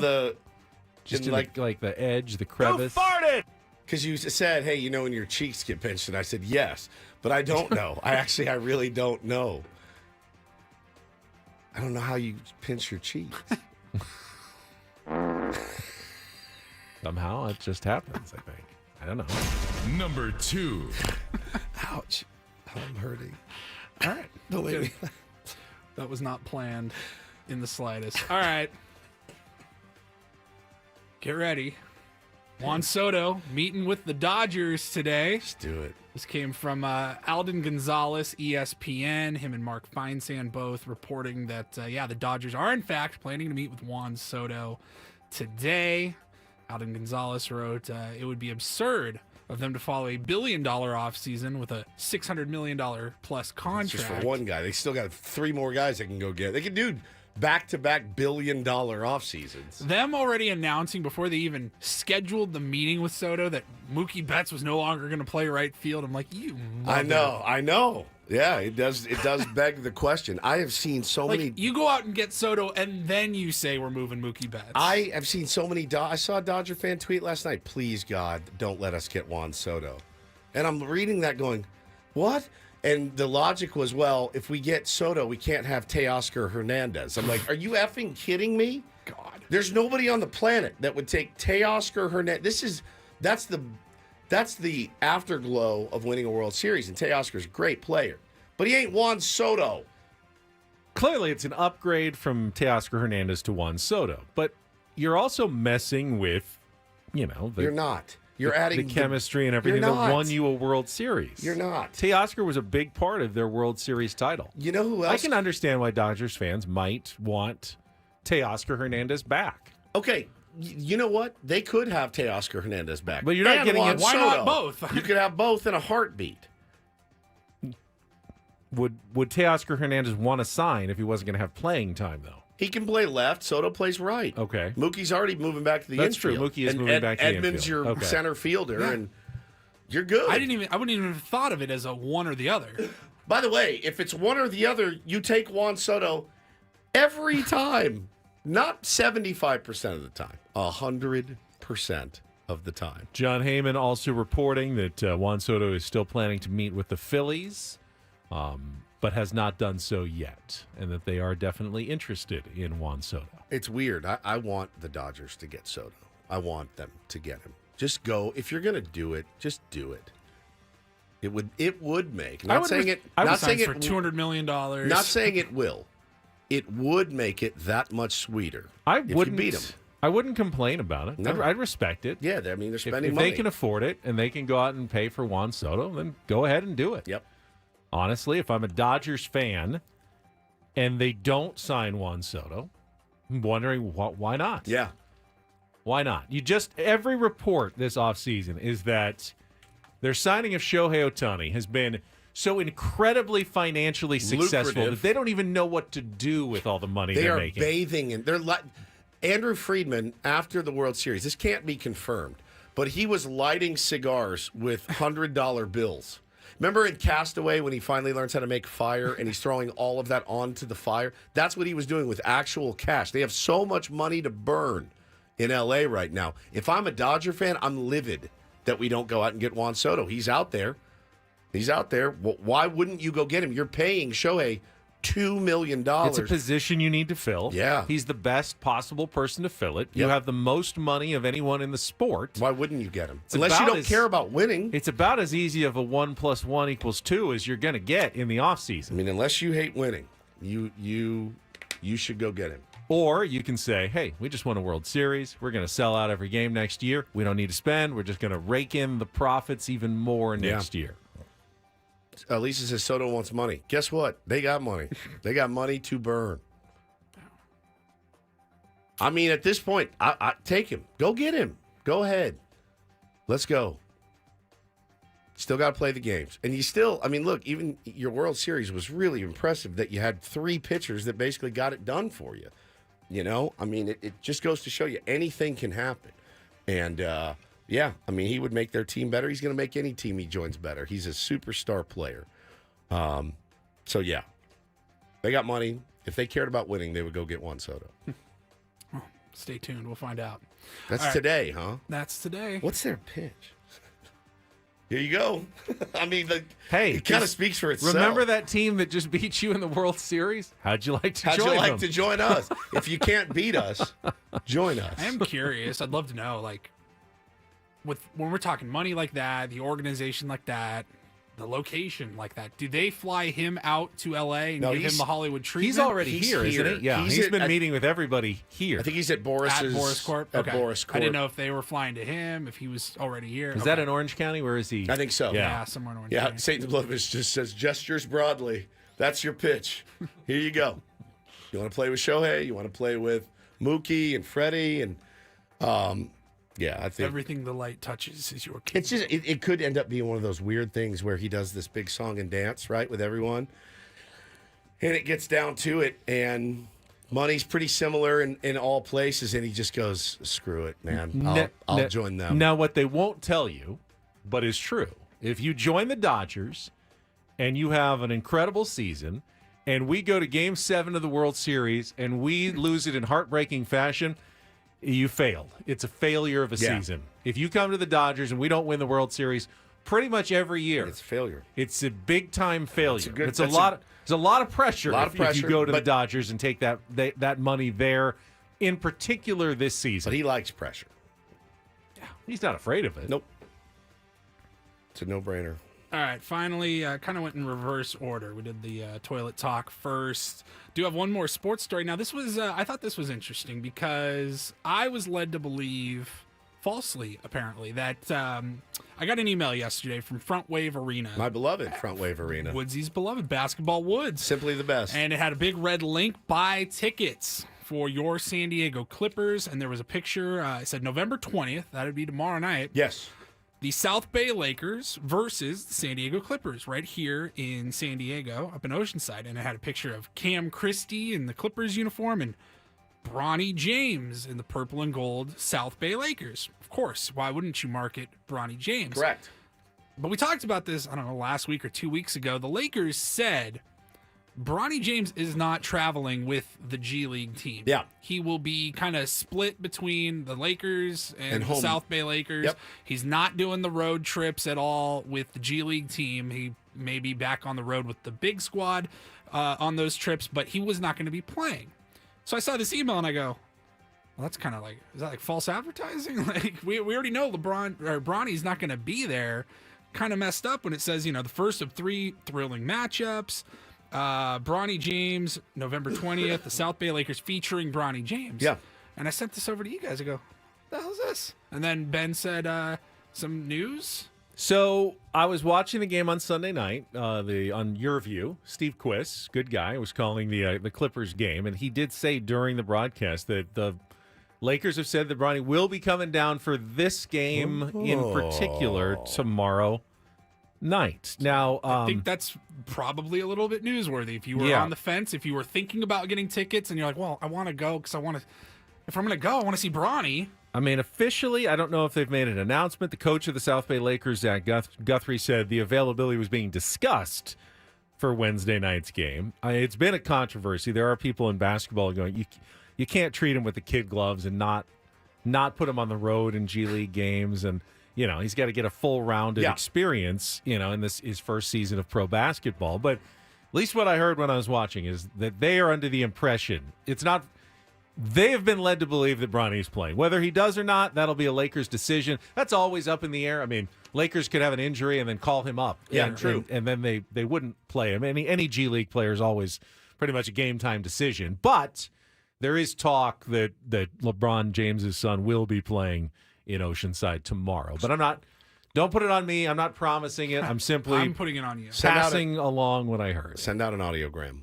Post the audiogram. Ben Higgins says Bronny will play. By the way, he's averaging, I believe, 0.3 points per game in the G League. So that's killer. You're not going to see. What are you going to see exactly? You're going to see Mike Tyson against Jake Paul. You're going for the spectacle of seeing Bronny James, I think. I mean, 0.3. I'm pretty sure Bo could average. There's a chance you could be in the same building as LeBron the James's kid of LeBron James. All right. How much that second round draft pick. How much that does for you is a personal decision of being in the same building as LeBron James and maybe seeing him score a point or two or not. His first G League game, tickets were like $200, $250 just to get in the door. So don't tell me the demand isn't there. My argument, if you want to go to the San Diego Clippers game, it's basketball. They're a pretty good team. I think they're 3-1 so far. It's high-paced. Games take about 2 hours to play. It's like fast basketball. And these guys are just a hair's, short of NBA talent at this point. You're not going to see that anywhere else in San Diego. It's true. That's the reason to go to a G League game. And to check out the new, beautiful Front Wave Arena. Yes. Why? Front Wave Arena. Simply the best. Not necessarily being under the same roof for a couple of hours with the kid of a famous basketball player. I don't know, man. There's something about being in a basketball game with celebrities. My wife lost her mind. She's texting me pictures every 5 minutes from the Garden. There's Jazz Chisholm over there. I'm like, Jazz Chisholm? All right. She's like, Mark Vientos is here. I'm like, okay. You're in New York. Now, I will say, when she sent me the picture of Ben Stiller, I did go, ooh, wow, Ben Stiller. Spike Lee? Well, obviously. Remember, does he ever miss a game? She sent me a picture of Clyde Frazier. And she said, who is this? Magic Johnson? I should have let her run with it and said, yes, it's Magic Johnson. But it was Clyde Frazier. She's seen him on television somewhere. And she's like, I know this face. I've seen this face on TV before. Yeah, babe, it's Magic Johnson. It was hysterical. But I kind of get it, like the celeb and the allure of wanting to go. 0.2 points, huh? 0.3, I think. 0.3. Put some respect on his name. Wow. It's been a slow start to his pro career. It happens. But we all knew that was going to be truth. Was it like one basket? Yeah, like one basket in 3, like 1 point in 3 games or something. God. Averaged out to a third of a point. God. Per game. Poor kid. Never had a chance, man. Let's All take right, some calls. We'll come back. So, sports. So sports. Oh, the Jets just fired their GM. We'll break it down for you next. Nice. On San Diego's number one sports station. Name the Jets GM. Mike Tannenbaum. Nope. That was a guess. It would be wrong. On San Diego's number one sports station, 97.3 The Fan.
Hamul Casino. Fun above all else.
Best wishes to Landon and Donovan.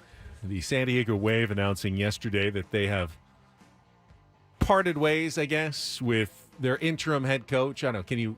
Can you fire a coach who's not actually your head coach? He wasn't fired. They thanked him for his service to the club, but made it clear that he's not going to be the permanent head coach, and that they are in the process of naming a new head coach very soon for the Wave, but it's not going to be Landon Donovan. Yeah, the interim position is always a weird one. You've been interim radio host. I have. I've been part-time before, but I knew I was part-time, and they parted ways with me when, well, they gave me a contract that was embarrassing that, you know, a 12-year-old would get for working at a deli after a year of, you know, whatever they needed me to do. So I actually was like, no thanks, but no thanks. So with Landon, though, do you think there was any sliver where he was like, well, kind of hope I keep the job? It could be either way. You know, he certainly seemed enthusiastic about the job, but that's part of the job, is acting enthusiastic about the job. Does them issuing that statement write him off as not going to be in consideration for the full-time I job? believe that was the point that they were making, that it's not going to be Landon. I'm sure they Landon. discussed it with If him. they were going to hire Landon, they wouldn't have released a statement thanking him for his service and saying, we're about to hire a new head coach. They just We'd would like have to put you back through the process. Can you resubmit your resume? They just would have hired him. Right.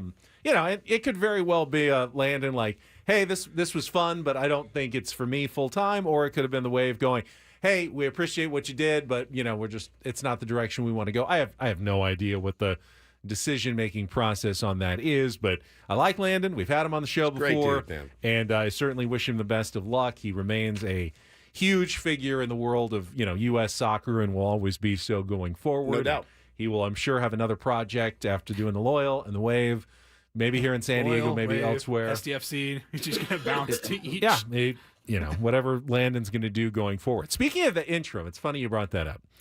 For some reason, I was searching for something on Twitter yesterday, and my own name came up. And I'm trying to remember what it was, but Ben Higgins, sexiest man alive. It was from my days as an interim morning show host before you had joined me and we had our show, and I was still filling in with general people.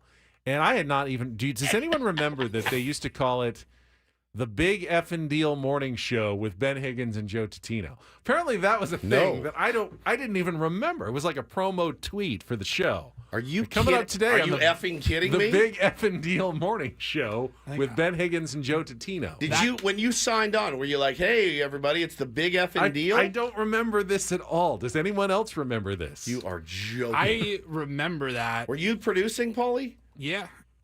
Wait, was this when it was you and me for like a couple of months? Yeah, it might have been. Right before Ben and Woods? Like I'm saying, I don't. What's the date on it? I don't. It was 2008, right? The beginning of 2018. Yeah. Right before we started our show. Yeah. Ben came in and was working the Christmas week, Christmas to New Year's, couple shows. Yeah. I stuck around. I didn't go anywhere for the holidays because it's a good opportunity to work with Carl DeMaio over here. Yeah. cut my teeth a little bit. Yeah. And get some then reps. January 1, we were off that day, going back to work January 2nd, and found out that the previous full-time host had left. Was coming over here. Was actually coming over here to do the machine. And he was generous enough to let everybody know on less than 24 hours notice. Yep. Yeah. And is that the year he gave you a $25 check? It was right for after Christmas? that. Yeah, it was the week after that. Yeah, here's the tweet.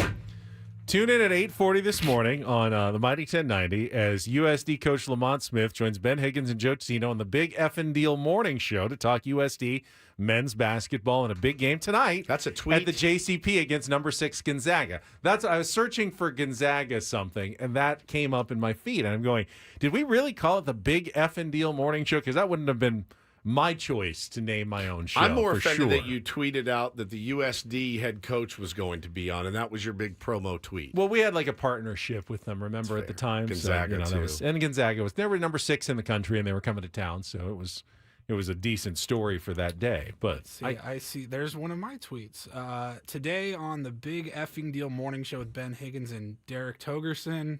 6:30, we had Sekou Smith from the NBA to cover the NBA. Shout out to his family. Nate Davis from USA Today. Talk a little NFL football. I remember Nate. Some golfer from the Farmers Insurance Open and Scott Miller to talk baseball. January 24th, 2018. You are unbelievable. Look at you. How bad? Oh, this one's even better. The next day? The next day. I can do this. I can do this for the next hour. I'm not kidding. Okay, so I do believe... I need all the big effing deals that I can get. I do believe this was right around Hall of Fame induction announcement day. Early in the year in 2018. Yep. And Trevor Hoffman was going in. Oh, there we go. We had at 6:10 a.m. on January 25th, 2018. 10 minutes of foreplay. The director of communications for the Baseball Hall of Fame. Okay. And he was, I think, probably giving us an update or congratulating Trevor. I don't remember. We had Goose, Rick Gosselin, talking a little NFL at Dallas 6:30. Morning News. At 6:30. So Yeah. 6:10, 6:30. He was a regular. 7:05, we had Kathy McCarthy. Good old And Kathy. she was like the CEO of Meat Minneapolis. Say meat distributor. No, like MEET, not MEAT. because the Super Bowl was in Minneapolis. And our whole station would be going out there, so we're like, what's going to be happening in Minneapolis in 2 weeks? Do you guys ever just get on your knees and thank God for me? Both of you? Do you ever just thank God that I came into your lives? And then at 8:05, we had Brad Osmus on, so again, more Trevor Hoffman. Well, Brad Osmus is a good guest. Meet Minneapolis. I remember that. I do remember that 100%. I hate to now. admit it, but yes, I get on my knees and I thank my lucky stars that I got to meet you, Woodsy, and we get to do this I together. got you out of that life. To be fair, if I looked at some of the rundowns from Ben and Woods for the first year, Yeah. they weren't much better.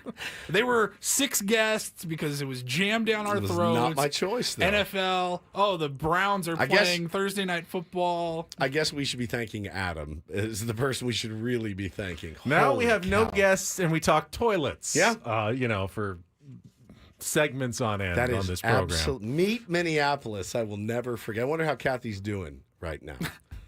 You're unbelievable. Look how giddy he is, too. Pretty sure. 6'10", 6'30", 6'50", 7'20", 7'45", 8'15". Bro, the show I worked on before that with the guy who had so little talent that he would book a guest for every single segment. Every segment. By the way, sometimes 2 guests in one segment. Really? Oh, my Oh God. yeah, because he would double book, and I'd be like, "Hey moron, what do you want me to do here?" And he goes, "All right, we're gonna call this person at 8:35. Tell them to hold.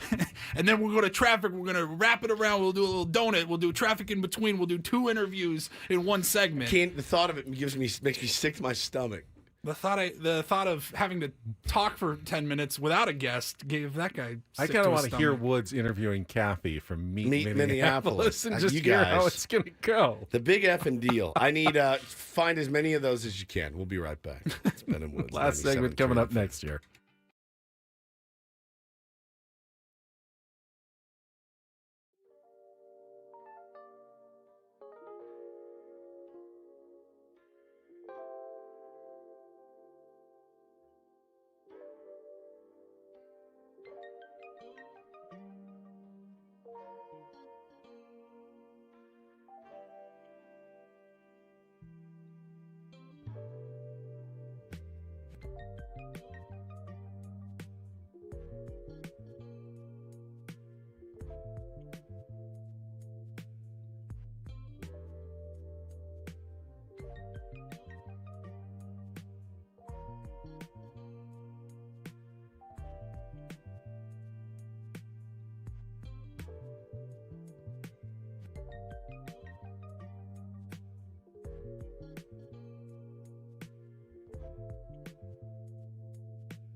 Welcome back to the Big Effing Deal morning show here on 97.3 The Fan. I'm Woodsy. That's Paul. That's Ben. Does not have a really good ring to it. And I'm so surprised that my co-host over here signed off on a show that he was a part of called the Big Effing Deal. Effing or effing? We're not sure. Paul says he's Both. seen We're both. seeing both. Effing and effing. Well done. Well done on the marketing side. I think you may be under the mistaken impression that I had sign-off authority on anything. Yeah, you were just happy to be there. You were interim. If I even have it now at this point. I'm not sure that I do have Well, you have sign-off authority on anything. You have a vote. I have a vote, but I cannot constantly get outvoted 2-1. We have a imbalance of power. Well, because if I didn't overrule you, we'd be having Kathy Donahue from Meet Minneapolis on the air. Kathy McCarthy. Kathy McCarthy from Meet Minneapolis. NM McKee says, I'll be in Minneapolis on Sunday. See, that would be a Told you. very timely and informative interview then. It didn't get much better for a while. It took a while for things to improve, I should say. Because even on Ben and Woods, like on February 7th, 2019, we're almost a year in at this point. And we were still putting out stuff like, why is Kevin Durant so upset? Will we see fireworks at today's NBA trade deadline? Talking all things basketball with NBA senior writer Steve Ashburner now. Was I there at all? I think you were. Was I there? Oh, yeah. You had? Did you? I can't believe you signed off on that, Woods. Realox says, you guys got to get Kathy on the show when the Padres go to play the Twins in August of 2025. All right, I'll make you a deal. If she's still there, and I remember, we will absolutely get her on. They put together like a Super Bowl committee for each city when it gets announced. Yeah. I think it was a short-term position. Yeah, that's true. She's gone now. She's moved on to other Yeah, she's pastures. in Meet Denver now. Meet Omaha. Oh, man. Good times. All right, one more check of traffic. I got a little the day bit we of... had Merrill Hodge on. Oh, my God. Radio Row. I'm going to throw up. Guys, that was all wood. CTE is not real. It just doesn't exist. Here's this pamphlet that proves it. Merrill, what about the countless people that have been studied for CTE? It's all BS, man. Woods coming over from music radio and still learning the ropes on sports radio. We told him, hey, man, so when you go out to the Super Bowl, because you were by yourself where was that, Atlanta? Atlanta. You were by yourself. Ben and I were back in the studio. We were doing everything remotely. We had arranged for the typical sports radio row guests to come by. We said, hey, they're all going to be hawking some sort of beef jerky, CBD water.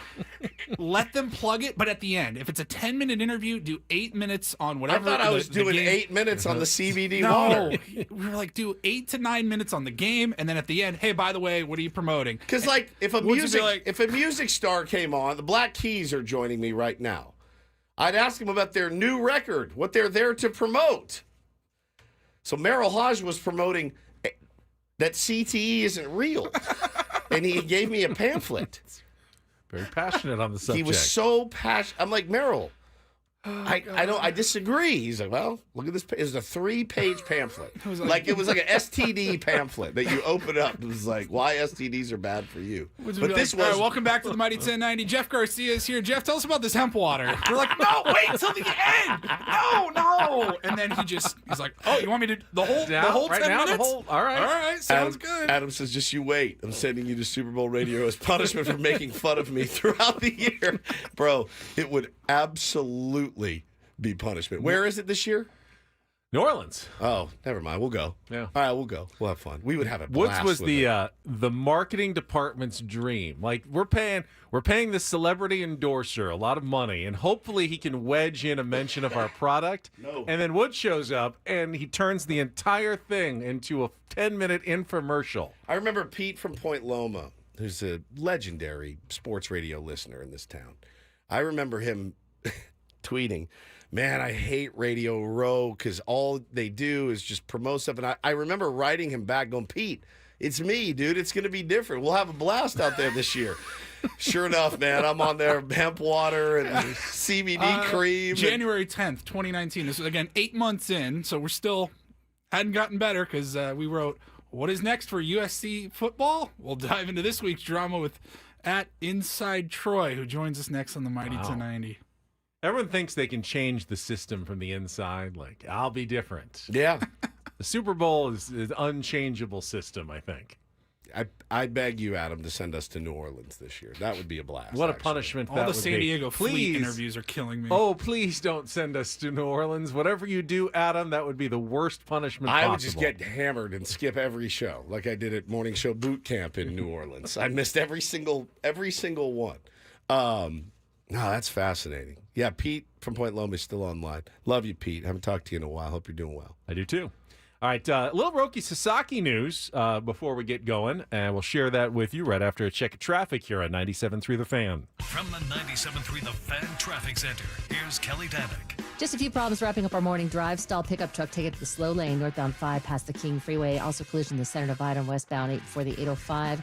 And in the North County, crash involving a car and a big rig, west 56 past Camino del Certs over to the right shoulder. I'm Kelly Danick with Ben and Woods, San Diego's #1 sports station, 97.3 The Fan. This is a case of I agree with the message, if not the messenger. But Ken Rosenthal in The Athletic this morning had a fairly detailed piece in which he makes a pretty good point. Who about did? Ken Rosenthal. Oh, boy. Again, agree with the message, not necessarily the messenger. But with Roki Sasaki planning to come over to Major League Baseball, and the Padres certainly going to be one of the teams that pursue him, he made the point that whoever signs Roki Sasaki and presumably devotes their, most or all of their international bonus pool to Roki Sasaki. It's a smart move to do that, given his potential talent and immediate impact, that they were going to have to renege on all of the agreements that they've made with the other Latin American prospects that they were going to sign. And, for the Padres or any other team, it's kind of a no-brainer. If Sasaki wants to join your team, then you do that. And you say, all right, we're taking all the money that we were going to give to these 7 other guys, and we're going to give it to Roki Sasaki. But now our bonus pool is spent. We can't give it. So what happens to those 7 guys who have been, lining up maybe for a year, maybe 2, maybe 3 years or more, getting ready to sign with that team? Well, they're free to sign with another team. But guess what? All those other teams have also started allocating their money, and, they may not find a landing spot. They may have to accept way less to just hook on with another organization. And Ken made the argument that it's not really fair to everybody, that Roki Sasaki, while should still be subject to the limits maybe of the bonus pool, that they actually should still be allowed to sign their bonus pool other guys that they were going to sign, even if they get Roki Sasaki. Feels like Ken wants Roki Sasaki to be able to go to the highest bidder, which would let his... No, he said that he's not 25, so he still should be limited to whatever the $7 million bonus limit. So, like a Roki Sasaki fund. But don't punish all the other prospects in Latin America who've been working hard to get this opportunity. It's a good point. And all of a sudden have it taken away by Roki Sasaki at the last minute. Now, I don't have a problem with that. If the Padres signed Roki Sasaki and could have their cake and eat it too, and sign the crop of international prospects that A.J. Preller and his team have been scouting for, the last several years, that's a win-win. Of course, if you don't get Roki Sasaki, then you're going to say, and that team gets to sign all their prospects as well. So I don't know that it works either way. It's kind of a lose-lose situation. Either a team gets an unfair advantage by signing both Roki Sasaki and all their prospects, or the prospects get unfairly hurt because their agreements get blown up by the fact that Roki Sasaki decided at the last minute, hey, everybody, I'm coming over, and I'm coming over with the international bonus pool, and, woo me now. It's time. But- It's time to convince me to join your team. Well, so one team's going to spend, call it $7 million, right? Well, that leaves 29 other teams that have $7 million that they can spend on. Yeah. On. But at the very least, there's going to be a domino effect. The guy that was going to sign with Roki Sasaki's team now bumps to another team. Right. The guy that was going to sign that team now has to find another team. There's going to be a chain reaction. Yeah, somebody will get left out. Someone's going to get left out at the end. And that's the nature of professional sports. And, you can't draft everybody. Right. You can't sign everybody. And Roki Sasaki is clearly, at least has more potential and talent right now than a 16-year-old from, the Dominican Republic or Mexico or wherever that you just, you may project great things for him in 5 or 6 years. Roki's a now player. Roki, pitches for your major league team next year. He may be on an innings limit. You may need to be careful with him, but, he's not a finished product, but he's much more close to that than anyone you'd be signing in your international bonus pool. Yeah, our buddy Satan's Blowfish says, is Sasaki going to make the decision based on $5.5 million versus $7 million signing bonus after he's already walked away from like $200 million? Right. Yeah, I keep seeing stuff coming out about Roki and the endorsements in L.A. and the endorsements in other places that he could get. And, yeah, it's going to be truly one of the most fascinating things. I mean, look, my gut still tells me I know where he's going to pitch next year, and I think it's probably in L.A. I try to talk myself into the fact that there's not enough pie to go around, but I do feel like there's plenty of pie. It's up to the man's personal desires and wants. Do you want to join the super team, or do you want to stake your own claim? There's a scenario, because they can afford it, that the Dodgers sign Juan Soto, Corbin Burns, and Roki Sasaki. And Willie this Adames. offseason. And Willie Adames, Teoscar Hernandez, because why not? Yeah, strap in Talked about him for it. earlier.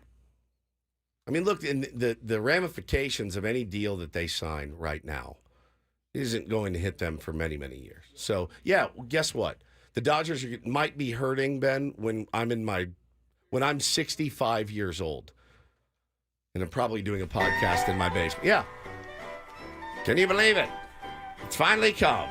The Grim Reaper for the Los Angeles Dodgers. The tax man has cometh. They've won 14 of the last 16 World Series, but now... Time to pay the piper, kids. It's your old pal Woods here on the Big Effing Podcast. Ohtani money is finally due, and this team is... Their long overdue reckoning is finally here. Yeah, when I'm 65, it's going to be great. When Bo will be like 21, he'll be like really getting into his fandom. When he's 21, he's like, Dodgers, man. They don't have enough money to pay for all these guys. So, I mean, and I think, I don't know. Like, I feel like in a market like LA, if he's going to get his endorsements, I feel like in a market here, he can get his endorsements. I mean, if it was all about endorsements, then... Which is really the only way you can make money. Then. Yeah, go to New York. Go to New York. Yeah, you can make a ton there. But it sounds as though that there are other considerations, West Coast, comfort level, things that could work in the favor of the San Diego Padres. Not that they will, but there are certainly some things that could be pointing in the direction of the Padres. Nate said, little man will have a Dodgers hat on if they win 14 out of 16. Nate, I don't know that you understand the level of hatred my 6-year-old already has. It's pretty priceless. He will not wear blue. He will not use a blue plate. Like there's How does he feel about New Balance shoes? He will not wear New Balance. We have a blue in our home. My kids have a Spider-Man plate. One's blue, one's red. He will not use the blue plate. Taylor has to have the blue plate. Bo eats on the red plate. Every single night, he won't have blue anywhere near him. He had to play for a blue soccer team this year. He was devastated. Would you say that this is a naturally occurring phenomenon, or has he been encouraged by his parents, perhaps, to be following this path? Who would teach their kids such hate? It could not be me. I have no idea. It must be at school with all those hooligans running around at school. So, yeah. So, anyway, I mean, an interesting point that was brought up. I doubt that Major League Baseball will set the precedent of changing the rules just for one player. They did for Ohtani. They've changed a couple rules for him. Happened a year ago. The DH pitching rule, they did change for him. Yep, the Ohtani rule. And Ken did make the point that with probably another renegotiation of the collective bargaining agreement coming up after next season, you can change all those rules again however you want to structure the international signing bonus. They're going to have to decide between them and the Players Union how they want that to look going forward. But as of now, if you're going to sign Roki Sasaki, it's likely taking all or close to all of your bonus pool, and you won't be able to sign anyone else from January 15th until December 15th of next year. Today is Rule 5 Day as well, is it not? Yeah. Padres have a couple of prospects, players. They need like to add Ryan Bergert, and they need to add to the 40-man today. Or they will be eligible to be taken away in the Rule 5 draft coming up at the winter meetings in a few weeks. So I do believe the Padres have a couple of slots available on their 40-man roster. I saw Jagger Haynes was a name that was mentioned potentially. You said Ryan Bergert was as a pitcher that's on the list as well. Guys that you'll probably want to protect. I mean, certainly, AJ will use slots that are available to him. Whether he can protect everybody, you make that decision about. I don't think he's going to get taken, so we don't have to protect him. But he might get taken, so we better put him on our 40-man roster. And that's what that's for, is to give players either an opportunity to advance in their own team, or if you're blocked, then give another team a chance to take you and fill their hole and get you to the big leagues possibly next year as a Rule 5 draft pick. PR Walkoff just tweets the Orioles and Dodgers are the leading candidates to sign Corbin Burns. Told you. Bless. Soto, Burns, Willie. Sasaki, Adames. It's not the future I'm looking forward to. No. And it may not ever come to pass, but we'll be here. They can afford it. Regardless. If they want to do it, they can afford to do it. All right, let that sink in. Look forward to watching Shohei win an MVP this week too, just to add to your holiday feelings. Happening, Yeah, add to the holiday spirit for all of you. All right, we got Andy and Elston coming up next. That's it for us. We will be back tomorrow morning, the Wednesday edition of Ben and Woods at 6 a.m. For Paul Reindl, for Stephen Woods, I'm Ben Higgins. Thanks for joining us on the Big Effing Deal Morning Show right here on San Diego's #1 sports station, 97.3 The Fan.